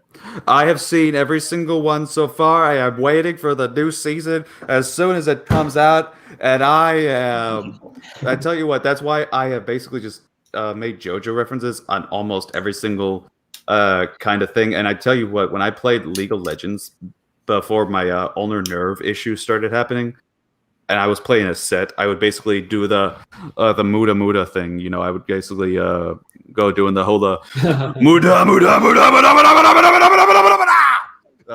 So yeah, I my whole Dio essence kind of came out of it. Yeah. Okay. I'm only on part 3 right now. Well, welcome to the party. You got a long journey for you. Well, that's a good question, at least, either way. Yemen, I know because you got to go soon. Do you have any question? I personally don't have any questions. I'm just looking at the 2 questions addressed to me in the comments. I have a habit of liking to respond to everything. So I get the same feeling. Yeah, with your permission, if I can. Which one? So one by World Heart and the other one Biopsies. So yeah, use your critical thinking to believe in a winged horse. So first of all, we don't believe in a winged horse. The Buraq is not a winged horse. It's not like the Pegasus, okay? So please do your research on what the Buraq actually is and what it's described as from the Hadith tradition, and who it's for. Right? It's actually for the prophets specifically. Secondly, how does a person use critical thinking, not just to believe in quote unquote a winged horse, but supernatural things in general? So jinn, hell, paradise, hellfire, God himself, right? How does a critical thinker actually come to believe in these things? In a nutshell, when you look at the natural world, when you look at the consistencies of revelation, or what is claimed to be revelation, and you test what you can test, then you come to the conclusion that indeed God does exist. Indeed, he has sent prophets and messengers, and based upon what they tell you, as you have already confirmed that they are indeed prophets of this one God, whatever they tell you does become reality, whether you can perceive it or not. And there is something that we say in Islam. It was actually said by one of the shuyukh. I'm not very good with names off the top of my head, but it was said that Islam is revelation, where man is then to reflect upon it and come to believe in it. Mm-hmm. Okay, so with their minds, right? So, and when you open up the Quran, okay, and you look at the countless verses that says this is a book for those who think, right? Do you not reflect? Do you not ponder, right? And Allah is always positing these questions to people, and after making a statement or an argumentation, and he will ask you to think about things, right? So this is how a critical thinker will come to believe in any supernatural entity or event, regardless, without, diminishing his own intellect. And secondly, does Yemeni believe the Bible is corrupted? Yes. Very sort of straightforward. Right. I mean, it depends on it as well too, because there's that, and then I've heard from what I read in that book from James White on the Quran, that there was two different interpretations of that, depending on who you go to. There's textual corruption. It's both. Yeah, and so then there's people that usually say because I know from some of the people I've seen from Anselm Chamita, and then an Ishmaelite skeptic who was here earlier, especially him, he basically goes with a sense that he doesn't believe that the Quran was talking about a textual corruption per se, but more so that it is misinterpreted, and therefore literally says that every single verse in the Bible is referring to basically the notion of the Islamic view of God, and that therefore it's been corrupted based on misinterpretations within church history and all that kind of stuff. So that's a very interesting thing, because actually I'm writing a couple of books, but the one that I'm writing at the moment, so it actually goes to, I actually had a debate with Arul from Speaker's Corner. A couple of months back, where the question was, is the God of Abraham the God of Muhammad, peace be upon him, right? And my approach to that debate was very different to anything that I've seen before, because what I've done is actually displayed the 6 articles of faith of Islam from the Bible in of itself, from the Old Testament, specifically to the portion in Genesis that talks about the life of Abraham and his beliefs. Yeah. So that was a new approach. So when I was doing research on the Bible, I realized that despite the corruption within it, textually and meaning, in terms of the interpretation as well, because I also did a video responding to David Wood about this, right? Because he came out a challenge and says, where does the Quran, where does Islam say explicitly that the Bible is corrupted, right? So I provide the evidence from the sources. So despite the corruption that we know exists, and it's not just from the viewpoint of Islam, it's also from Christian scholars on textual criticism and interpretation and theology. They see what's happened and whatnot. We also see that there is a preservation of Tawheed, which is, again, going back to what I was saying earlier in terms of the Quranic history. When we look at chapter 10, verse 94, and it's become one of my favorite verses in terms of apologetics, because when you look at the verse in of itself, it actually says, if you're in doubt, go and ask the people of the book. Now, the question that came to me was this. I was like, all right, first of all, who's in doubt? Who is the Quran addressing at this point, right? Now, people usually think that it's addressing Rasul, okay? Because we know in the hadith, when this verse was revealed, the Rasul said, immediately, I have no doubt, okay? And this is why you would see in some of the translations, you would see in the parentheses that it says, "Oh Muhammad," right? If you, "Oh Muhammad," doubts, right? So this is completely false, right? It's actually addressing the pagans, and it's asking them, if you have doubt in what's been revealed, go and ask the people of the book, right? And I was asking the question, I was like, why would you ask the people of the book? Jews don't believe in Jesus, right? Yeah, okay, fine. They believe in the same concept of God, or eventually they came to, but they don't believe in Jesus. So what are we going to ask them? They don't believe that the Torah has been corrupted, right? This is a pillar. This is one of their 13 pillars, right? That they have to hold on to be Jews. So that's, we're now talking about two things that have completely gone against their foundation. Now, what about the Christians? Well, the Christians don't believe that Allah is God. They believe Jesus is God as well, right? And the Holy Spirit, for the most part, all right? We'll talk about the main group for now. They believe Jesus was crucified, right? But the Quran denies both of these things, right? So again, it's going against their very foundations. So you've got two groups of people who are considered the people of the book, and it's telling them that, and it's going against both of their, foundational doctrines that make them who they are. And then it says, if you're in doubt of the book that denies all of these, go and ask the people that will deny it. And just to keep it short, at the end of the verse it says, and never be among the doubters. So after going to ask the people of the book, then have no doubt that the Quran is indeed from your Lord. So that's what's very interesting to me.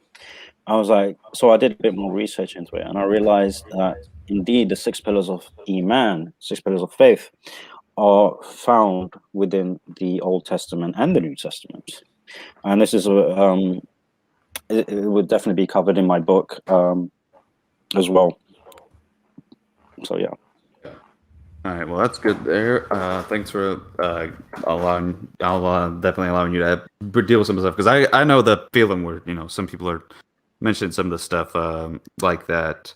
But yeah, Damon, did you have a question that you because I know we answered James's question on if I've seen JoJo, and yada yada daze, I have. David, did you have a question? Not really a question, just more like some. Oh yeah, comment. you said a comment. Yeah. Yeah. So, just want to give like everyone just a basic introduction to some of my views, like on a very basic level. I'm in an agreement with Brother Muhammad Abdul Razik on basic theology of how Allah works, but where he and I differ on is like how miracles work, as well as like the identity of the Messiah. I mean, he and I are in an agreement like that Jesus will come back, but he and I differ on the identity. Like, for example, the way that I view Jesus as coming back is that he will come back, metaphorically speaking, as someone that is like Jesus, just as like John the Baptist has come in the spirit of Elijah. That same concept applies to Mirza Ghulam Ahmad of Qadian, India. So I don't know if the audience watching knows, but I'm an Ahmadi Muslim, and in our viewpoints, we believe that Jesus has passed away, as all other prophets have in the past. So it's this is where I actually differ with both RC and Al-Yemenites fronts on this particular topic. So I'm basically like the third point of view guy right now. Right, but to say like there's definitely we have two Christians, we have the Sunni Muslim, and then we have the Ahmadi in the room. So that's definitely an interesting, diverse panel. Yeah. Oh yeah, this definitely. This is pretty nice. This is pretty nice. I mean, I mean, and then I just want to make a quick, but in a friendly comment to very quick. Razik. Yep. I really like your apologetics for Islam outside of Ahmadiyya. I just hope that you apply standard to the book of Mirza Ghulam Ahmad, because I guarantee you'd become an Ahmadi Muslim.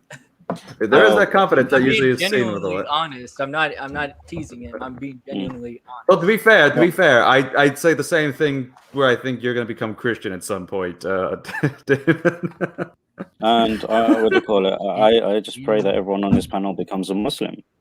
As a person, for me, it's not about a point of intellect alone. A person, and everyone here is intelligent. No one here is an idiot. I'm probably the biggest idiot on this panel, to be honest. All right. But it's never been about someone's intellect, right?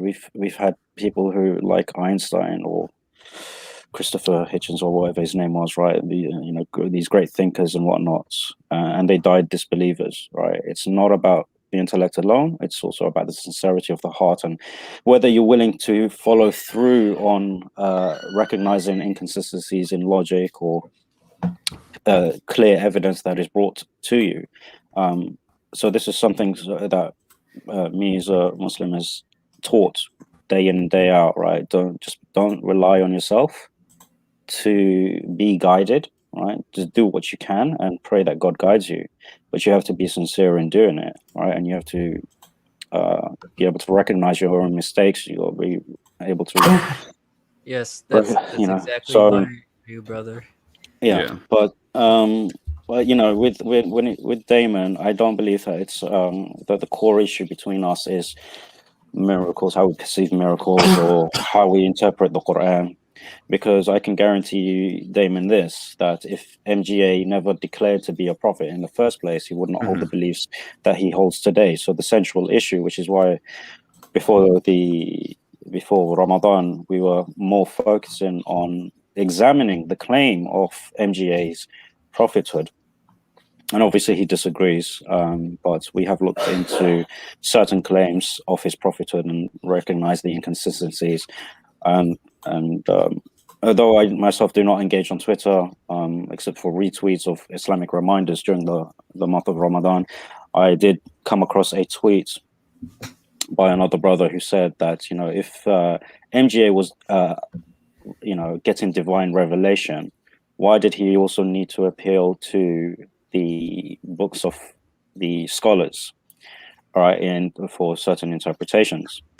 And this is a very valid point, because when you look at any of the prophets before them, they would never appeal to, like Jesus would never appeal to the rabbinic tradition, right? He wouldn't appeal to the Talmud to say that God said something, right? He would just tell you straight up, right? This is what God has told me. So you wouldn't see that, right? You don't see what was his name? Like Moses, he wouldn't have appealed to Abraham or Noah or anything like that. He would always come down with something that God has given him. So it's a very valid point. So there are things that have really, shown that MGA's claim to prophethood was false. And like I said, what do you call it? When it comes to MGA, my intention was never to smear him or anything, because it doesn't need to be done, right? When someone claims to be a prophet, we simply test their claim, right? And if it's false, then we can, if we label them as a liar, then that would be an apt description, because someone who claims something to be false would be deemed a liar naturally. And I don't say this to offend Damon or any Qadiani out there, but sometimes the reality of things are hard for one to accept, because they do identify with that particular thing, and so on and so forth. Me personally, I don't really get affected, because I'm like, if this is the truth, you're going to hear it whether you like it or not, right? So you can, because of my sensitivity of that fact, of the fact of my worldview, I can never be offended about it. And just to answer Upsies, does Yemeni believe Jesus was perfect? Yes, without a shadow of a doubt. But perfection in and of itself does not make you divine. All right. So we're gonna, as I mentioned there, that's where we're going to try to wrap up, because we've been at it for 2 hours, and I do still want to at least, I got my definitely got a bit of energy here, and I definitely am going to use that to help myself kind of relax and sleep before work. I did want to at least thank some of the people for coming on here. Al Yemeni, aka Mohammed Al Razak, Damon, for being on here, and I'll be on his deal tomorrow. So you can check him out at Ahmedi Dawa if he wants to share the link again. For some of those who are just now catching up, you may do so, just so way people can be ready to tune in. And of course to James for us catching up, and of course I believe you're still on the Discord, so we can still definitely talk there too as well. Yeah. Heck yeah, and I'm glad you that we're catching up and that you're doing well as well. I do want to point out one thing though.